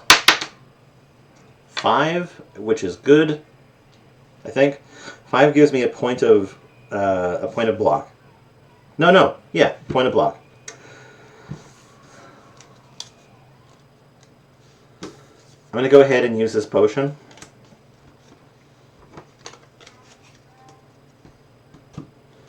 And heal 2 HP.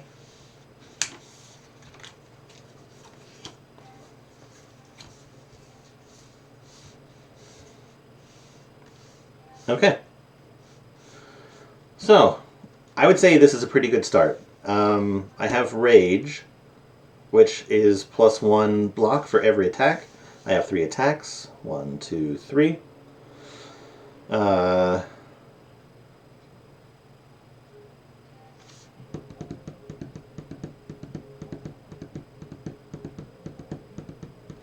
So I have double tap, which is my next attack is played twice. Obviously, I want to use that on the body slam.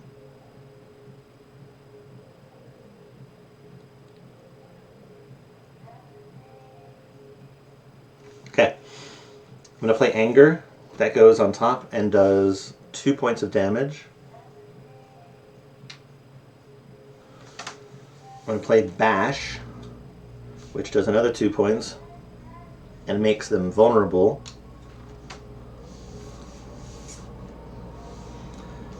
That leaves me with 1 point of energy. And then, so I'm going to play my last point of energy to play double tap, which allows me to play this attack twice.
Okay, sorry. I just wanted to sort of read up on like vulnerability for like playing a thing twice. So vulnerability in this game, it only when a player or enemy with the vulnerability attack token is attacked, damage from each attack in the attack or enemy action is doubled.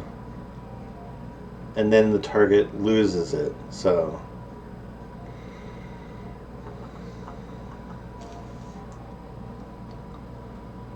but it would be like it's per card, so it's only going to get double damage for the first attack, which is still fine because it's based on a per card thing. So it's like, so if I attack it with this, that's 4 times 2 for the first attack, which is 8 damage. So that's still 1, 2, 3, 4, 5, 6, 7, 8, and then it attacks again for another 4. 1, 2, 3, 4. So hopefully I'm reading that right. I don't know specifically. Because everything seems to work on like a per attack basis. Alright, no cards left. I've got block. It's going to do 2 points of damage, which I block. And then it's going to get stronger. With this guy, it says after Book of Stabbing Axe, I would gain a daze if I dealt any unblocked damage. So thankfully I don't have to worry about that. Okay. Roll dice. 6. Fantastic. So 6 allows me to trigger an ability, and I'm going to use that to draw 1 more card. So 1, 2, 3, 4, 5, 6. It's now in this mode. Let's see what I have to play with. Nothing but attacks. Oops, all attacks.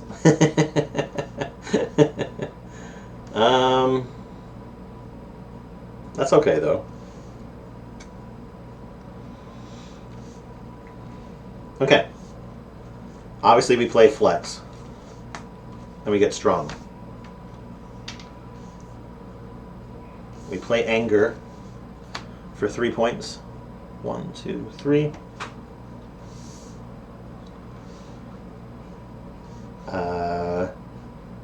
We play cleave for 3 points. 1, 2, 3. It's down to 8 HP. And I have 2 points of energy left. I'm actually going to spend one of these cubes to get 1 more, so I can spend all 3. So these are 1 attack power each, but I give them an additional point because of strong. So that's 6 points. 1, 2, 3, 4, 5, 6. It's got 2 HP. But it attacks me. I have no block whatsoever. I take 4 damage. 1, 2, 3, 4, and it gets another point stronger. It's the freaking. I have another elite coming up right after. Okay, so it's back on its top mode again. Oh, that's right. I'd get a daze. So these dazes, they go on top of my draw pile. So roll a card. Roll dice. 6.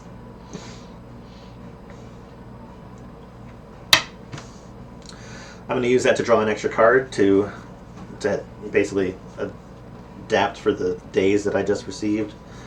1, 2, 3, 4, 5. Okay, so I just need to do 2 points of damage. Here's anchor. 2 points. It's dead. Okay, so we move on.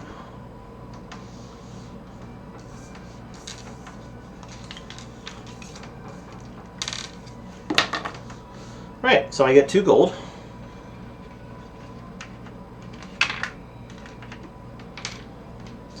I get a treasure. Ice cream.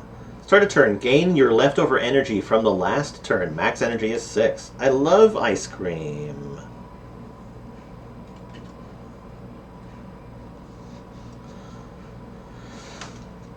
And then I get a card reward, and I get to upgrade it. So True Grit. This is block, twin strike, or spot weakness.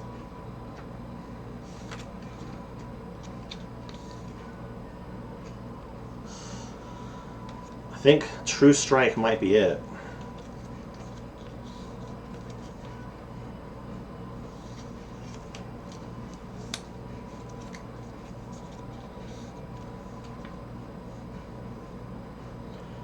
War Spot Weakness to get more strength.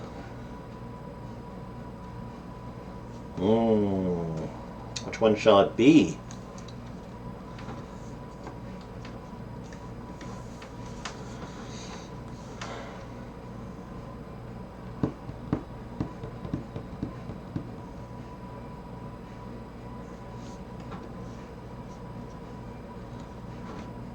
I think I'll take the Spot Weakness. Okay. It still costs 1, but it's useful.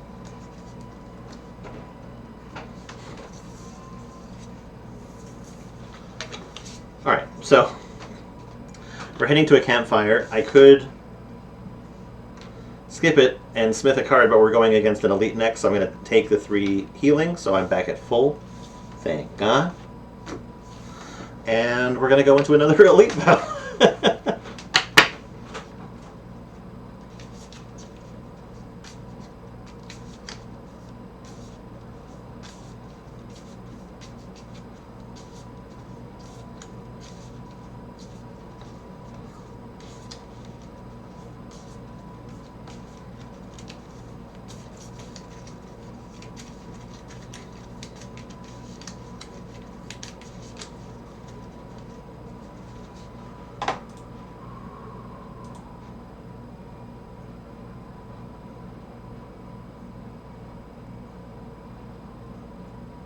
Oh shit, I gotta run downstairs real quick. Give me just a moment. Be right back.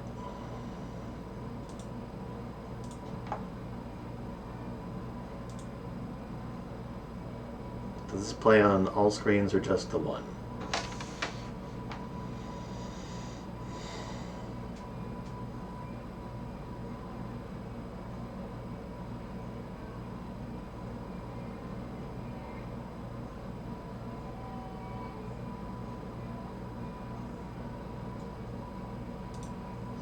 Looks like it's just the one.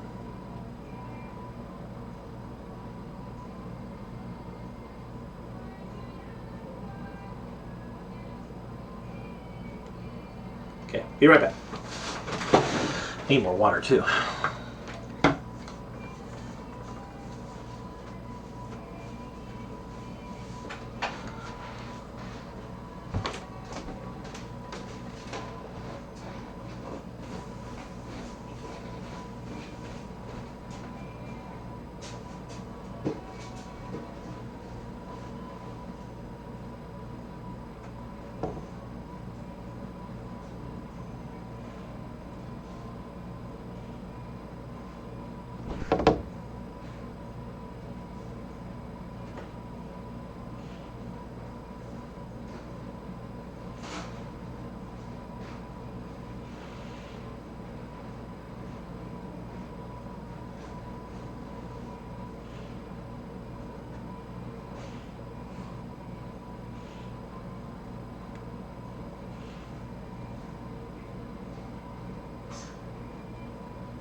Okay.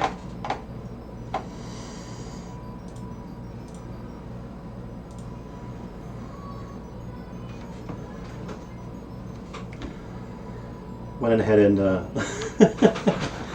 added music to the stream.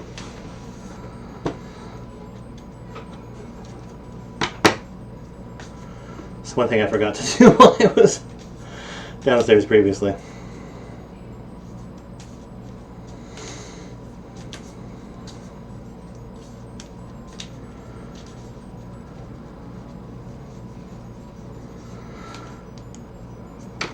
Okay, it was a 6, so I'm drawing an additional card.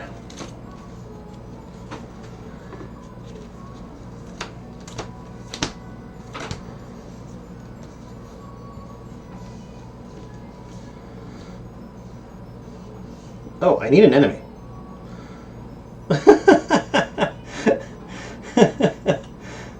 No point in doing battle until I have an enemy, right? Okay.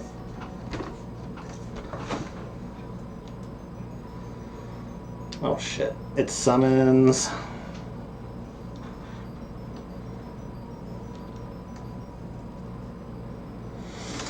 So it says 2 gremlins per player from the Act 1 deck.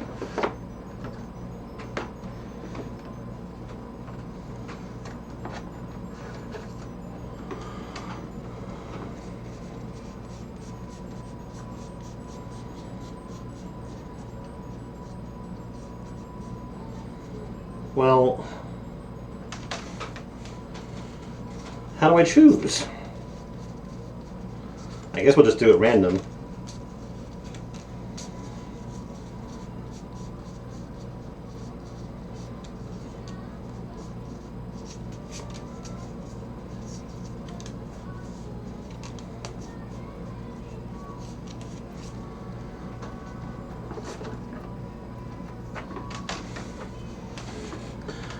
Alright. We've got a selection of gremlins.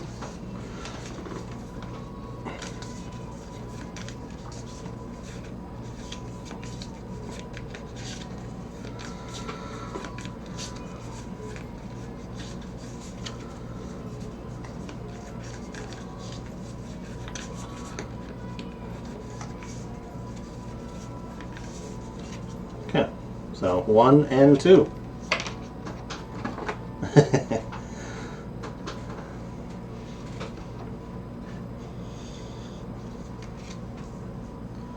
So I got a mad gremlin and a sneaky gremlin.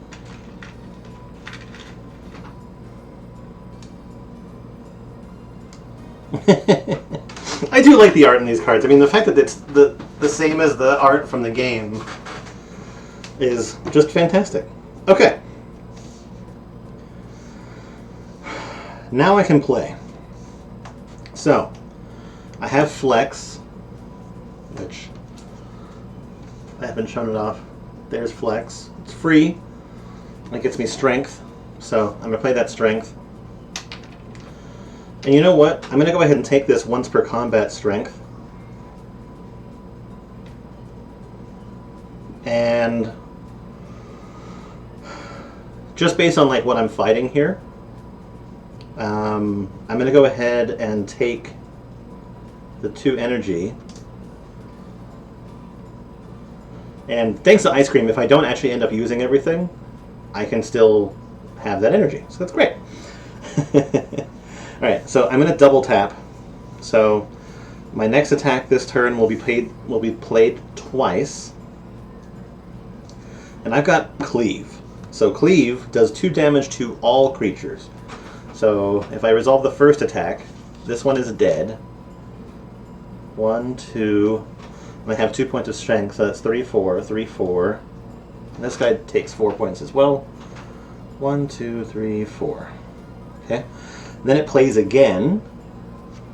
This one is dead. It would get stronger, but it's dead anyway, so it doesn't matter. Oh shit. And this takes another 4 points. 1, 2, 3, 4. Okay, so that's 2 points. 2 points of energy. I have 3 points left. It's guaranteed to do 2 points of damage at least. So I'm gonna do 1, 2, 1, 2. So it's on 10.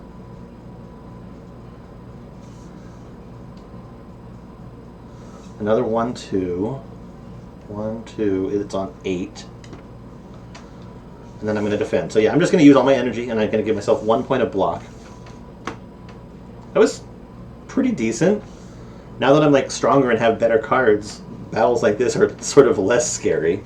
Okay, so it does 2 points of damage to me to resolve. So I block 1, take 1 HP of damage. It does gain 1 point of block and 1 strength.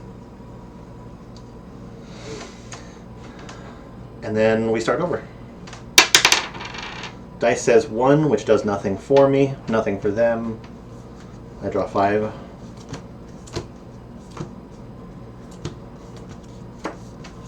Apologies if you're seeing my finger. When I was downstairs getting water, I went ahead and washed my hands because I touched things outside, and I took off the bandage that I was wearing. So I should have left it on, but anyway, sorry about that. Okay, so it has 8 points of damage, and it's going to do 5 points of damage to me. I have 3 points of energy, which is fine. I only have 3 cards that require it. 1, 2, 3, 4, 5, 6, 7. Sadly, I can only do 7 points of damage. Damn. Okay, well, I'm definitely going to block. So, 1 point of block for me.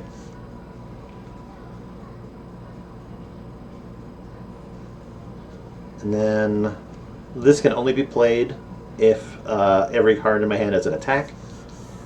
It's 3 points of damage, but one of them is negated by this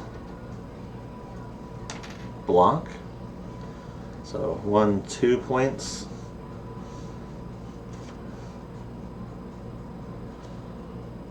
And then spend my last energy and do 2 more damage. 1, 2. What is this with me leaving the boss on like 1 HP each time? 1, 2. And anger goes back on the top of my deck.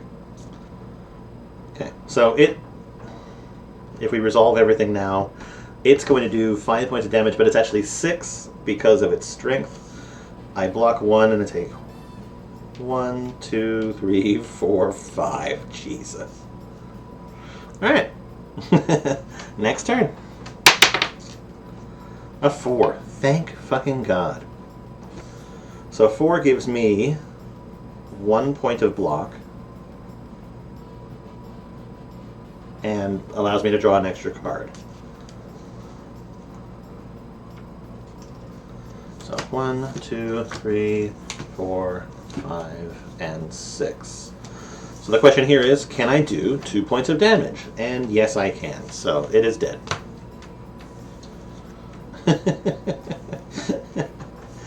Thank God. Alright. I heal 1 point at the end of battle, and it died. Thankfully, it wasn't going to live anymore because its next mode is to revive the goblins. Okay. I get 2 gold.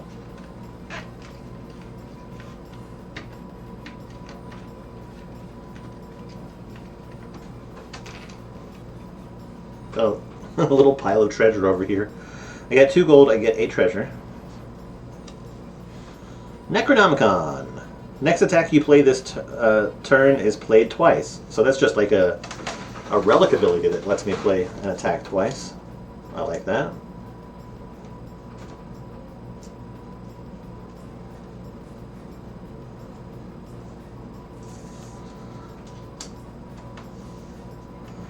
And then I get a card reward, and I get to upgrade it.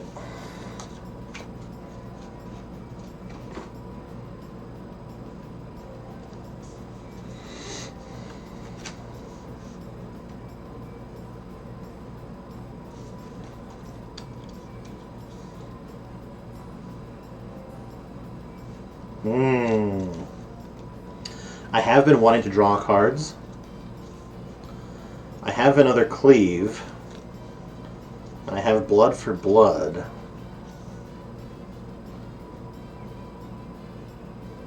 It's really expensive.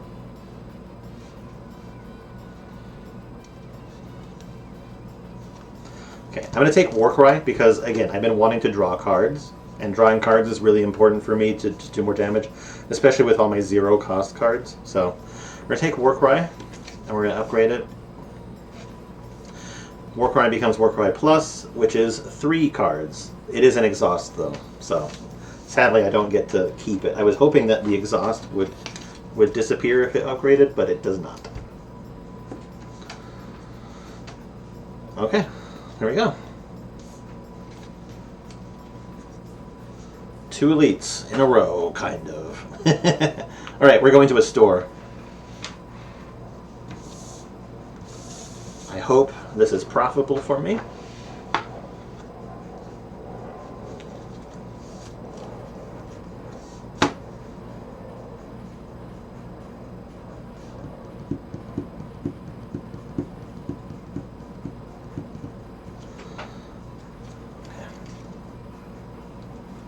One, two, three.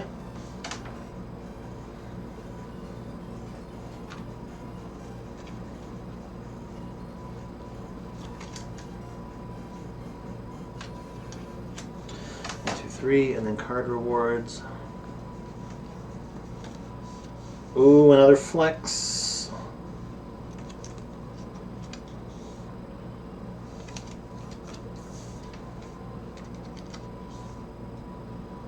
Cereal.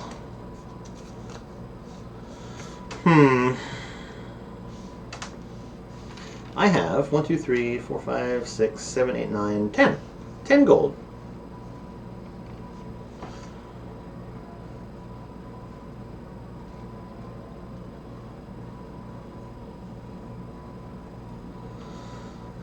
This one is kind of cool because it means that I can't gain curses. That's a lot of money where I could spend it elsewhere.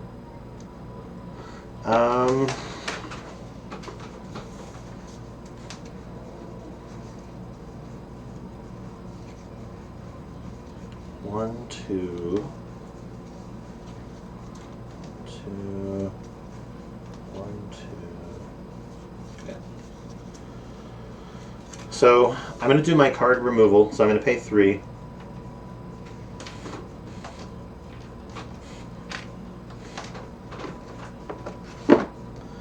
And I'm going to remove a starter strike.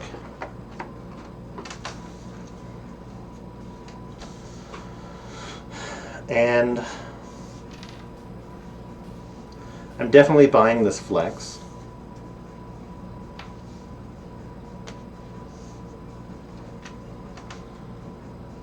And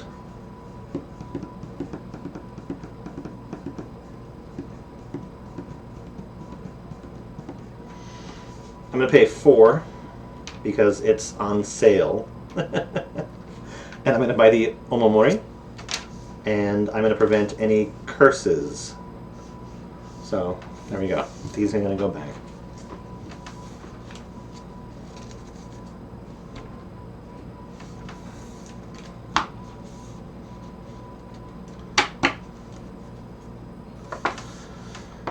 Okay, so here's where I need to make some choices.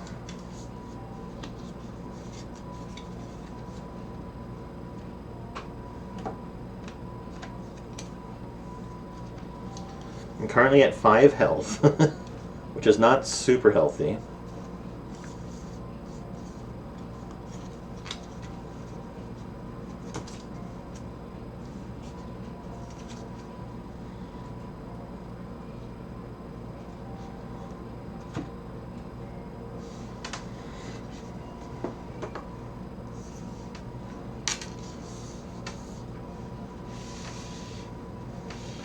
So what I'm thinking is I could go here to an event, but that could be a battle.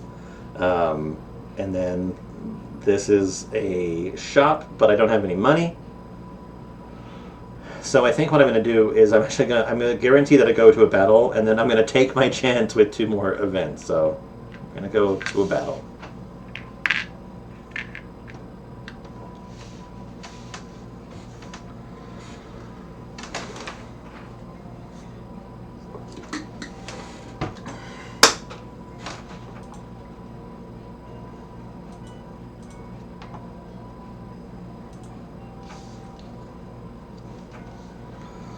Okay, what is our battle? It's the snake plant. I don't understand what that means.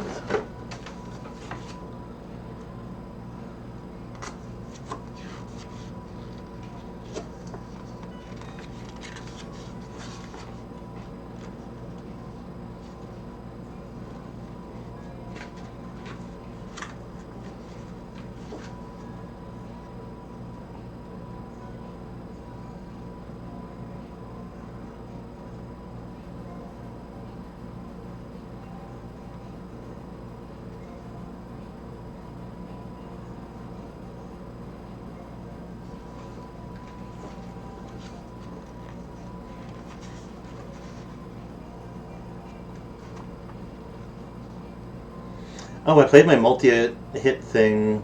Wait, no. No, I did not. Never mind.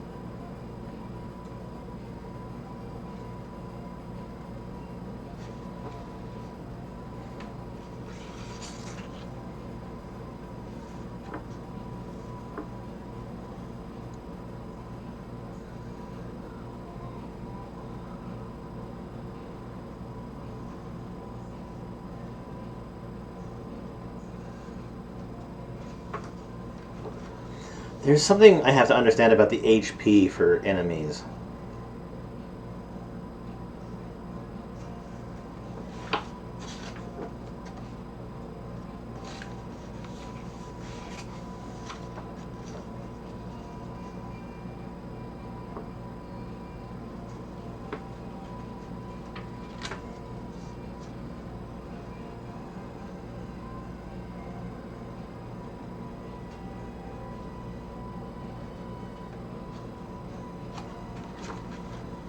Because there's a chance that I shouldn't be dealing or having to fight this one so hard.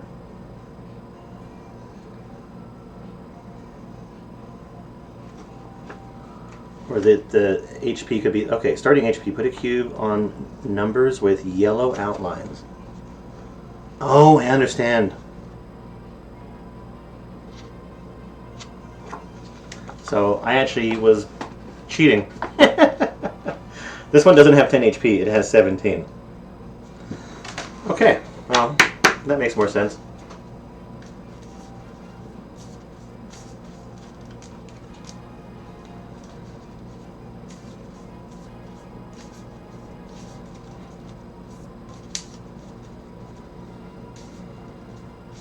That's the thing about the games like this, you learn more. It's because the computer isn't doing everything for me. It's up to me to actually process all of the data. And apparently I am doing a terrible job at it. Okay.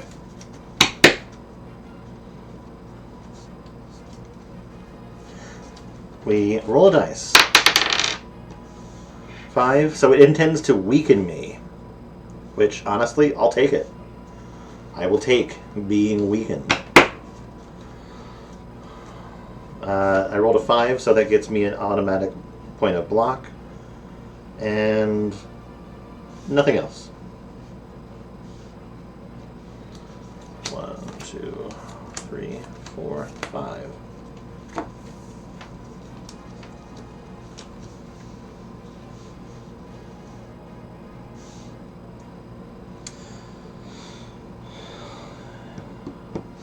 Okay, this is actually okay.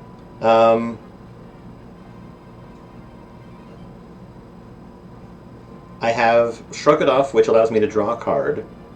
I have Defend, which allows me to get more block, but then I also have Body Slam, which allows me to do an attack equal to my block. So this is not bad. So we're gonna start off by playing the Shrug and the Defend. And that's going to give me 3 points of block. 1, 2, 3. So obviously I'm trying to power up my body slam. I can't play the spot weakness.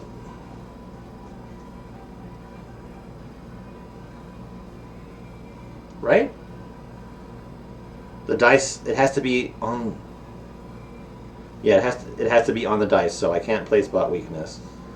Then I also have War Cry, which allows me to draw 3 cards and then put a card from my hand on top of my draw pile and exhaust it. So I'm going to draw 3 cards.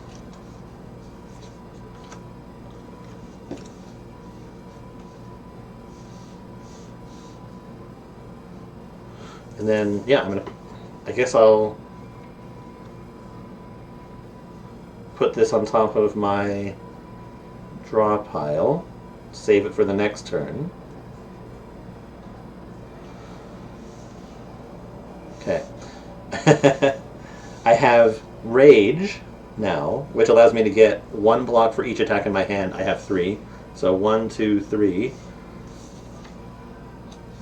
I still have 1 point of energy left. So I might as well do the one that does the most damage, which is Cleave. So that does 2 points. So 1, 2. So finally, I'm doing actual damage. You know what? I'm going to take that once per turn strength and do another point of damage to it. I'm not playing this, but I'm going to play Body Slam. So Body Slam is going to do 7 points of damage on its own, plus 1 for the strength. So that's 8. So 1, 2, 3, 4, 5, 6, 7, 8. So it's down to 6 HP, which is great. I'm going to spend one of the extra cubes, and that'll allow me to do the strike while I have strength.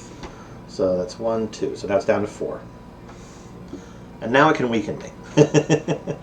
Go ahead. And so the way that weaken works is that it reduces the next attack by 1.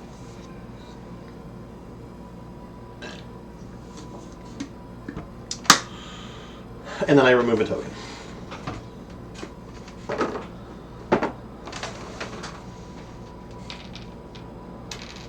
So I wanted to do as much damage as I possibly could in this turn.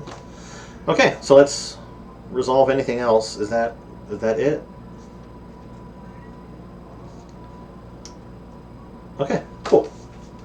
So let's draw, or let's roll 3. So it is going to do 5 damage to me.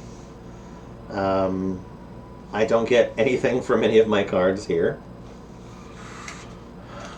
Damn.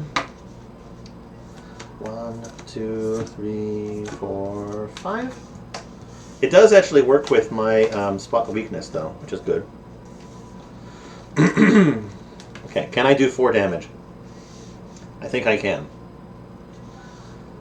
Okay, so spot the weakness allows me to add a strength to any player if the dice says 1, 2, 3, or 4.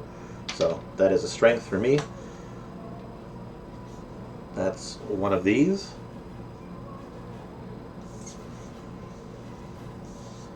I have Flex, which gets me another point of strength.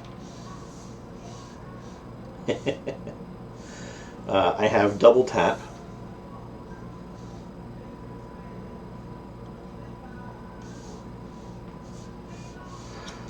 Do I do it, though? If I play Double Tap,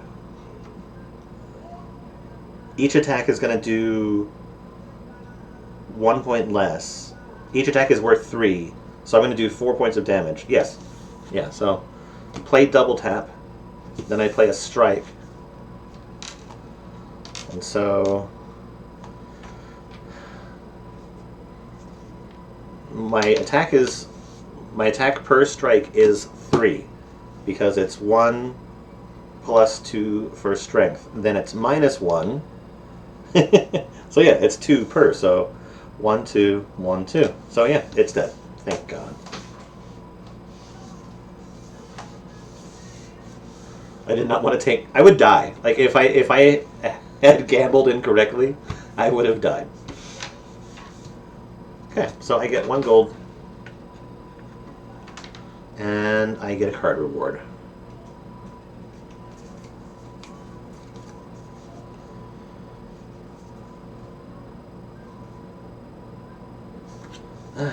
Gross.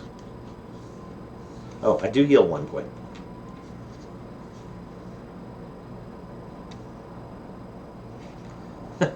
A card that causes me to lose HP. Alright. I think we take this one just so that I have a stronger card, even though it does give me a debuff. I don't really have anything that exhausts, so that other card was not really worthwhile for me.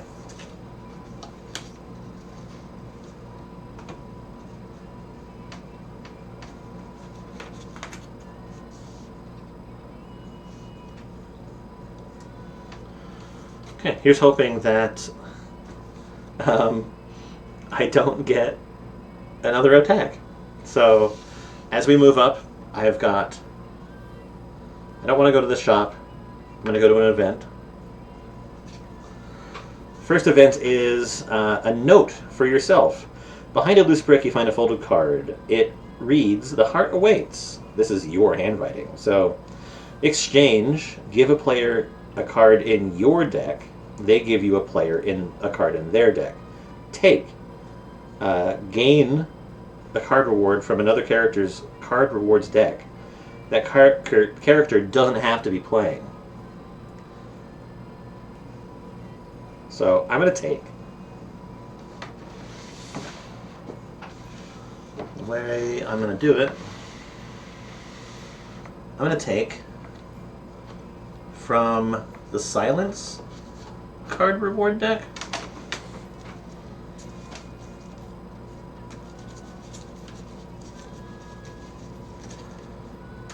The nice thing is that even if it is a card that I don't want, I don't have to take it.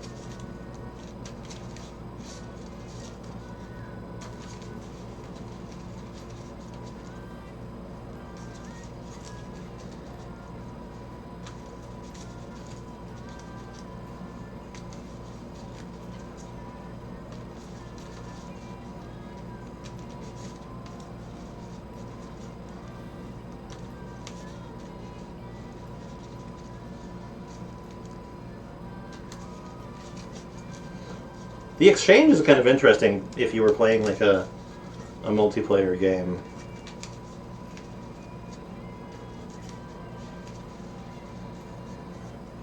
Okay, so got the deck, I've shuffled it, pick 3 cards.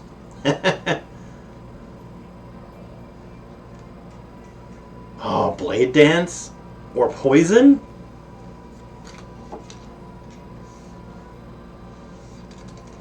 I think I take the poison.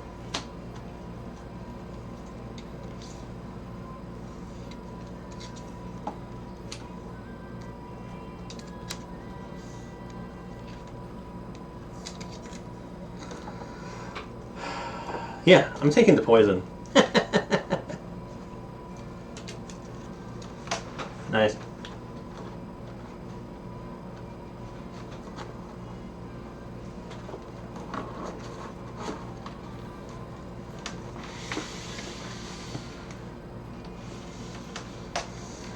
Okay, so I'm adding one of these to my deck. Okay, and then we're gonna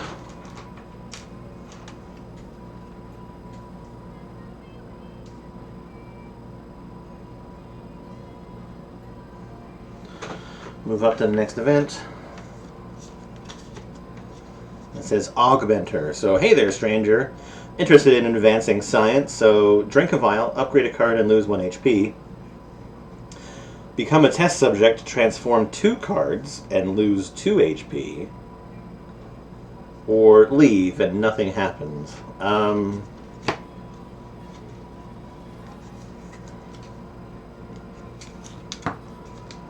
think I want to upgrade. Hello.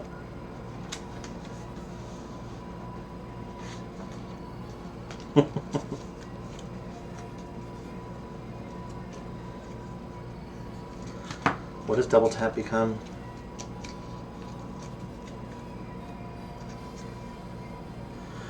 Oh, that's right. Double tap would become free. So this is a potential.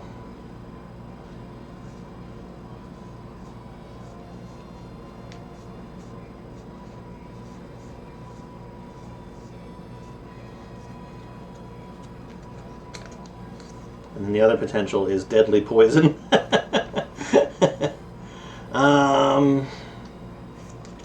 Double tap is more useful. Okay, so I'm going to upgrade a card. I'm going to take that 1 HP of damage.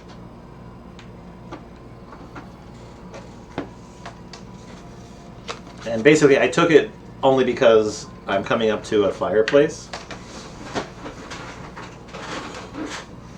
So that heals me for 3.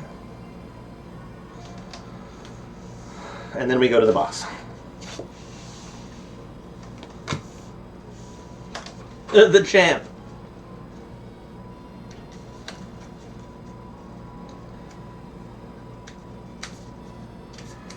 I hope everybody that is watching is doing well. Thanks for joining.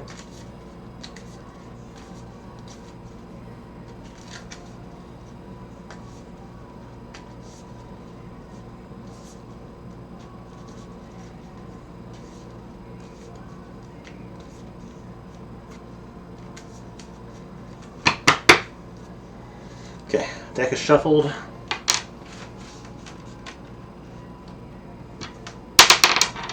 The initial dice is 1, which actually is helpful. It says that my next attack played this turn is played twice, so I'll have to remember that. And then we got a guy with modes. He's got 40 HP.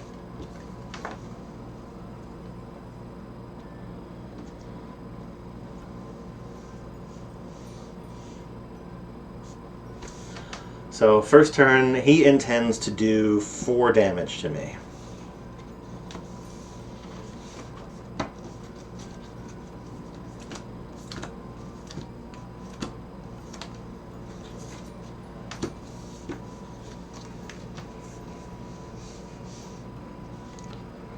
Oh, interesting.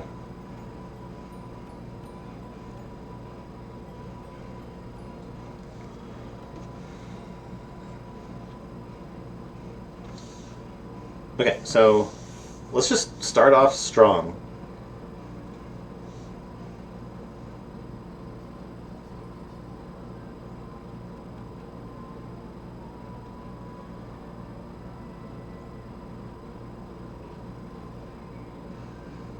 Oh my god.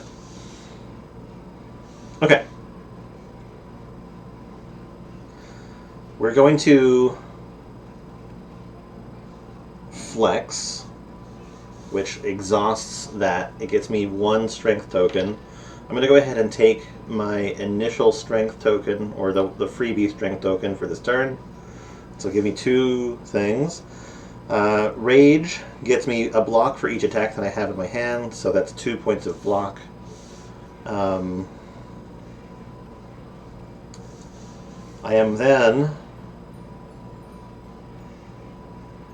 going to double tap, so my next attack will be played 4 times. So this is how we do it, I think. I'm going to play Bash. So I play Bash the first time. It does 1, 2. It becomes vulnerable. And then I play Bash the third time, and the attack is doubled. Or the second time, and the attack is doubled, so 1, 2, 3, 4. It loses vulnerable, but then becomes vulnerable again. And then the next time, 1, 2, 3, 4, loses vulnerable, becomes vulnerable again. And then the last time, 1, 2, 3, 4. It loses vulnerable and then becomes vulnerable again. So that's 4 attacks. And then I have 1 more energy to play Cleave. And that just is, it's going to be, again, double because he's vulnerable. So 1, 2, 3, 4. So 1, 2, 3, 4. Oh shit. I had 2 points of strength as well. So that was 4 attacks. So that's 8, 10. He takes another 10 points of damage from my strength. I keep on forgetting about the fucking strength. Okay. So if he's on 12, or if he was on 22, he's now on 12. Okay, so we resolve this dude's attack. He's doing 4 points of damage to me. So I block 2 of them. 1, 2, take 2 points of damage. And he changes mode. We roll the dice. 6, and we start again. Okay. So 6 allows me to trigger a dice ability, and I could either use that to draw an extra card or to double my next attack. Let's find out what we do.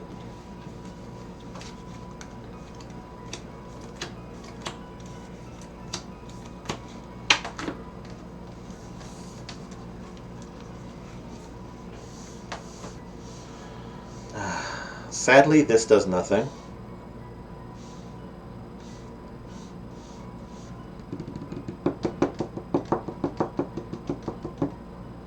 But I have to play it to get rid of it.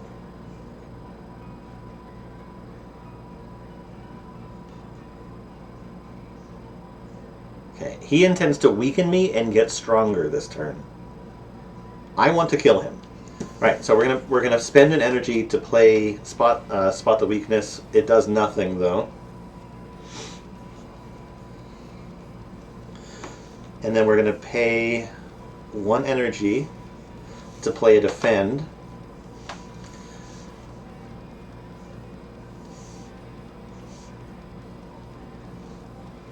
Do I want to draw a card or double my next attack? I think I just want to double my next attack. So I'm going to use this trigger to load the Necronomicon. And then I'm going to play Clash, which does 6 points of damage. So 1, 2, 3, 4, 5, 6. So he's on 6 points of health right now. I have 1 point of energy left.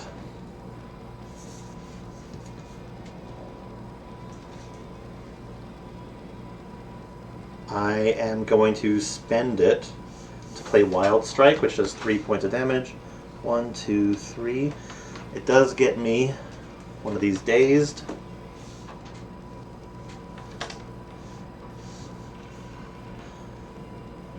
I'm going to save my 2 little bonus energies. He's not doing any damage, but he does get stronger, and he does do a weakness to me. Okay. Next mode, he intends to damage me for 5 as well as get 3 block. I rolled a 6, which lets me trigger one of my dice abilities. So it's either I can use it to block, draw a card, or double an attack. Let's sort of see what we're going to do. So this is 1, 2, 3, 4, 5. I was going to leave that there.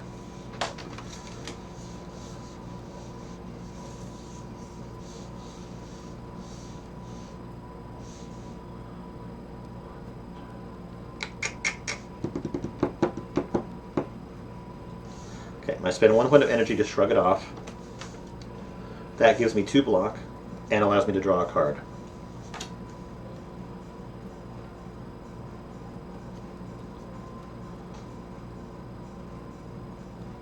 Okay, that's not bad. I'm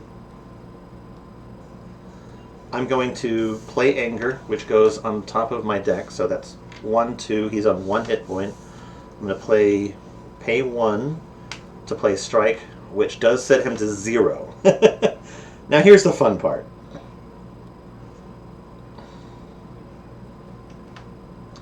When the champ reaches 0 HP, he immediately heals 40 HP per player and enters Fury mode. So he's now down in here. He still has his strength token as far as I'm aware. Remove all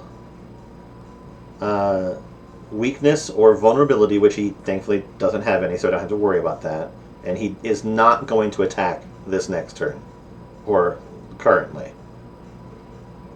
Oh, we move it now. Okay. So, he is back at 40 health. I still have not utilized my die ability thing.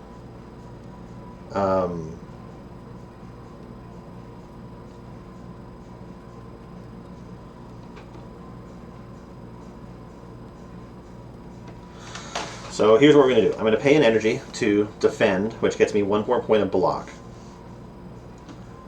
And then I'm going to use my dice ability to play the Necronomicon, which lets me double my next attack this turn.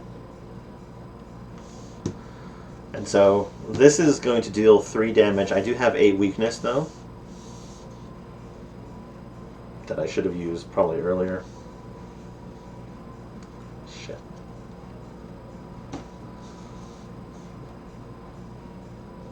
Okay, whatever. I overkilled it anyway, I think. Jesus. Okay, anyway, that's fine.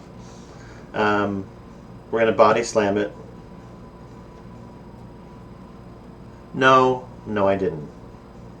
So it's technically at 1. It's still in this mode. I am choosing to do this, so let's play it legitimately. So it's at 1 HP. So if I play this twice, this does 3 damage, and so it'll do 1 point of damage. It says as soon as it reaches 0, does it negate the attack? That's my question.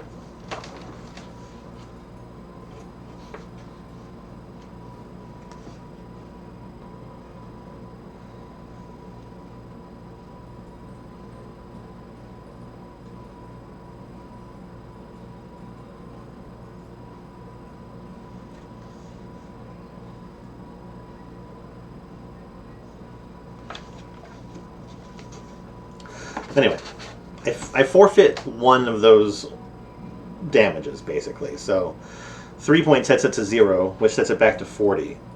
And now I'm going to do 3 points of damage. So 1, 2, 3. So I am sacrificing 2 potential points of damage to set everything, hopefully, right. At least that's what I think. Okay. So it moved to that. And then now, it is a new turn. So there's nothing to do for him. He moves into this mode. So he's going to hit me for 8. Fuck. 5. 5 gets me an automatic point of block and nothing else.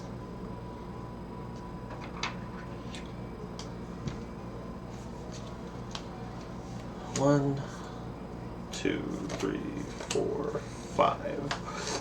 I think I'm dead.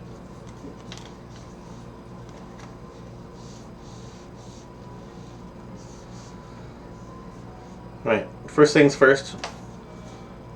We flex and get a strength. Next, we war cry to draw 3 cards.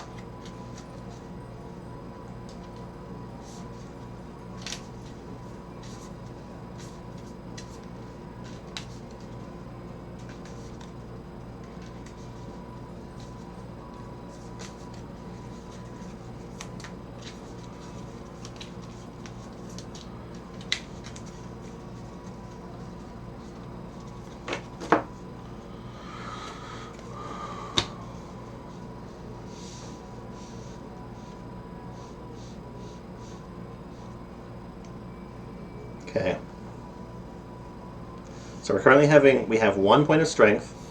We're going to shrug it off to get 2 points of block and to draw a card. I drew Spot the Weakness. Oh shit. Sorry, before I do that, I have to put a card on top of my draw pile.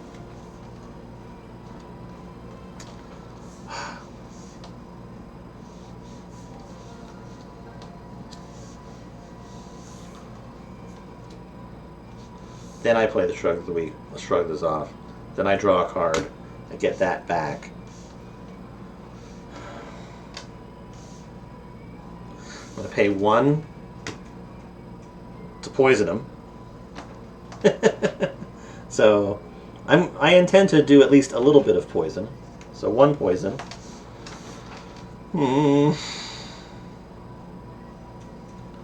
Well, this is easy. This is anger. It goes back on top and does 2 points. 1, 2. This is free. It does 3 points. 1, 2, 3. And then I have 1 point of energy left. So 1. That's a strength. Oh shit. That was 3 attacks. So I get to add another 3 points of damage. 1, 2, 3. Because I again forgot about my strength. I'll spend 1 of my energy cubes to do this last attack and do 2 points. 1, 2. So he's at 38 points of health.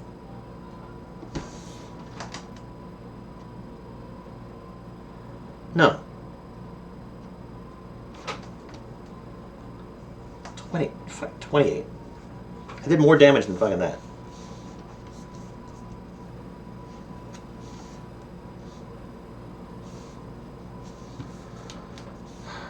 I need to pay better attention. Okay. So, let's resolve some shit. He takes 1 point of damage from being poisoned. Hooray! And then, he does 10 points of damage to me. I block 1, 2, 3 of them, and then take 7. 1, 2, 3, 4, 5, and I'm dead. Damn. Yeah, I will say, even though I played this twice, neither of those were victories. The last time that I played, we were playing with 4 people initially.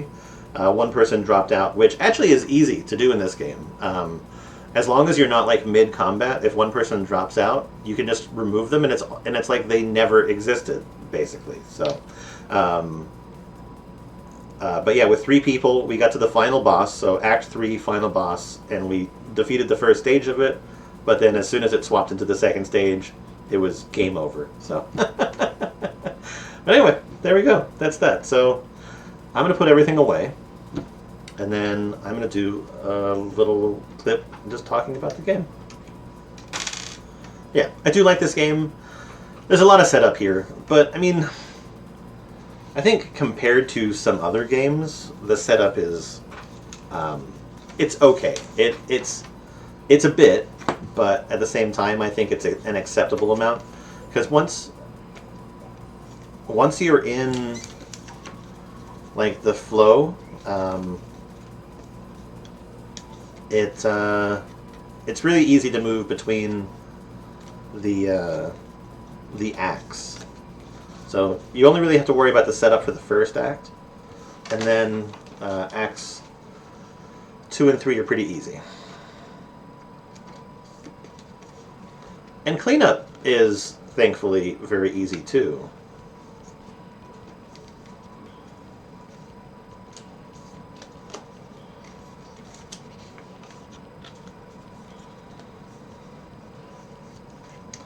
Like I feel like if I was to think about a game that I've played on this channel that has more setup than this, it would definitely be Mission to Mars. I almost feel like the Horizon board game also had more setup, but I don't remember that one too well.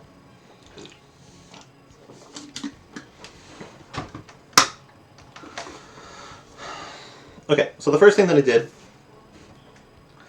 is I downgraded any card that I had obtained.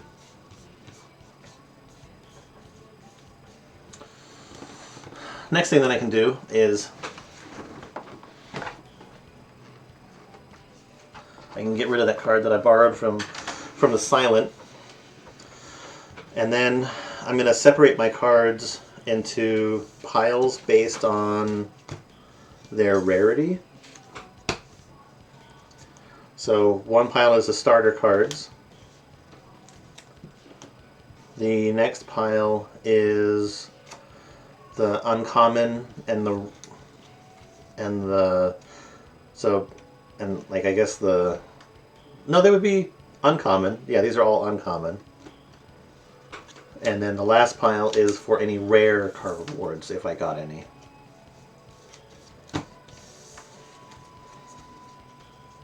Which I did. There we go. And so, rare card rewards just go back in their pile. Common cards get stacked together.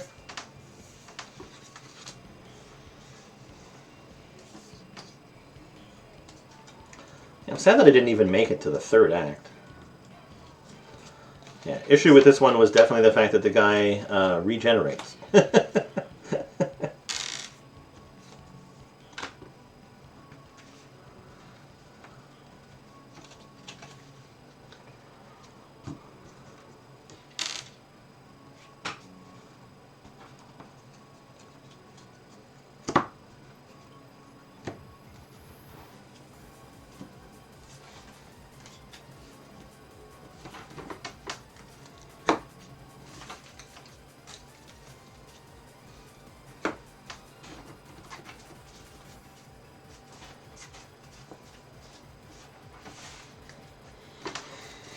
I feel like in future I'm just going to leave these in the box if I ever play them.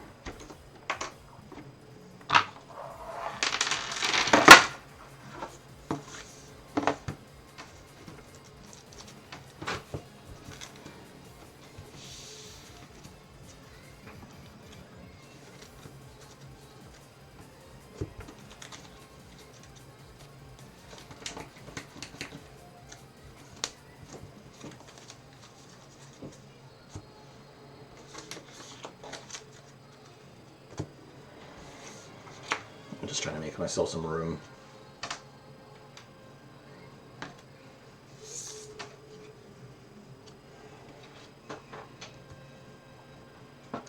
I will definitely be getting clear card sleeves for the cards that don't have the ability to be put into the sleeves that the game comes with.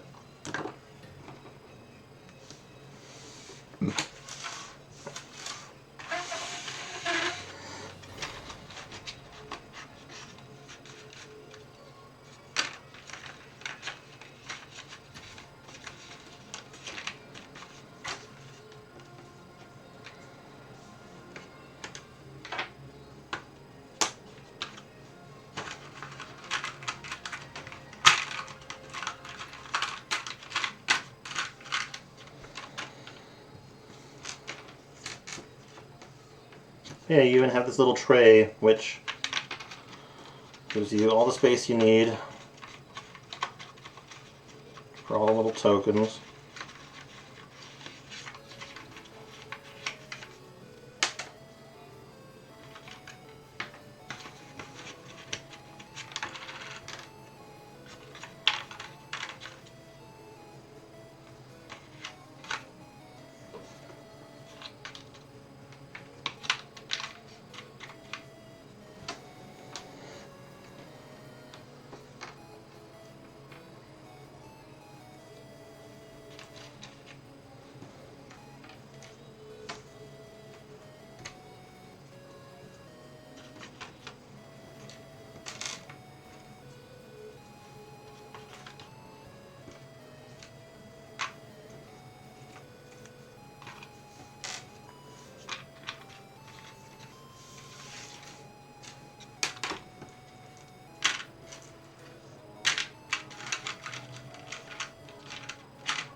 Yeah, so putting everything away,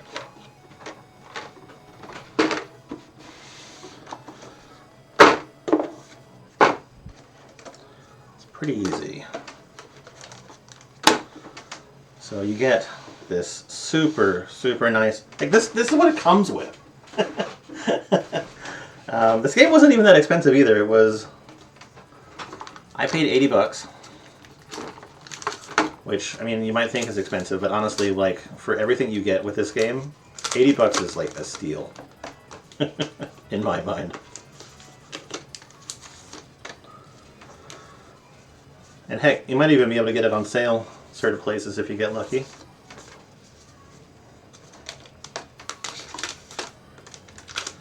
Just realizing that it's been like literally forever since I've ever done a board game.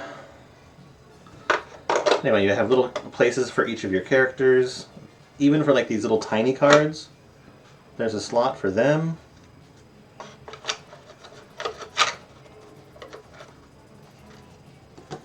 The only thing that the instructions don't tell you when you're doing your setup is where in this everything goes, but it tells you enough. And really just figure out how you want it to go. And it even gives you like nice dividers, so it says this is your starter deck, these are card rewards, and these are rare rewards, and so just file everything away.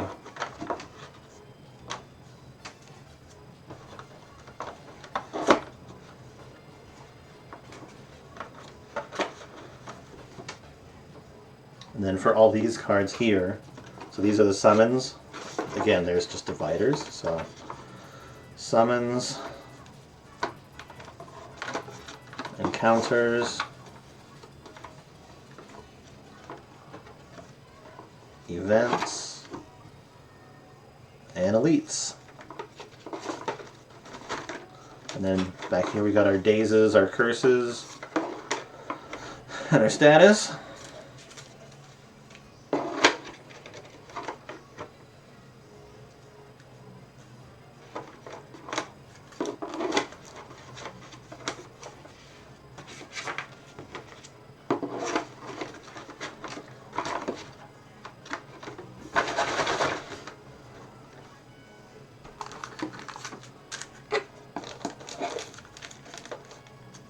It even comes with a bag that allows you to save your game. So if you ever get to a point where like you don't feel like you have enough time to continue, you can save your game, which is crazy for like a board game. And it's so easy. And then it also has like stuff for Ascension.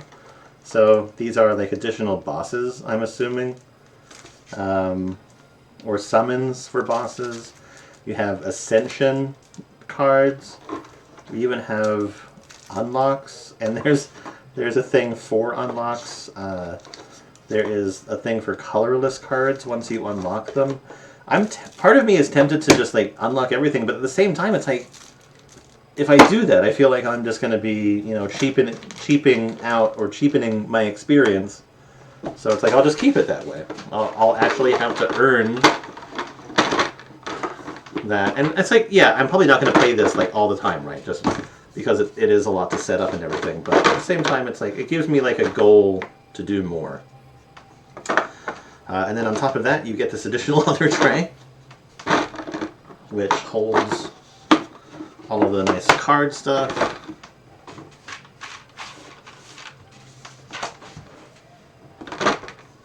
For the axe. And the characters. And then last but not least, all these little tokens. Their own little divider tray. Like, never have I ever had a board game that packs away so nicely.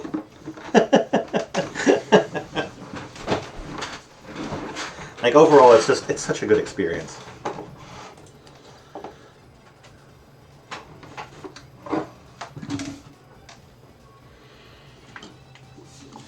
Anyway, I'm just going to use the last few minutes of this to do a little mini review. So, 2 seconds here.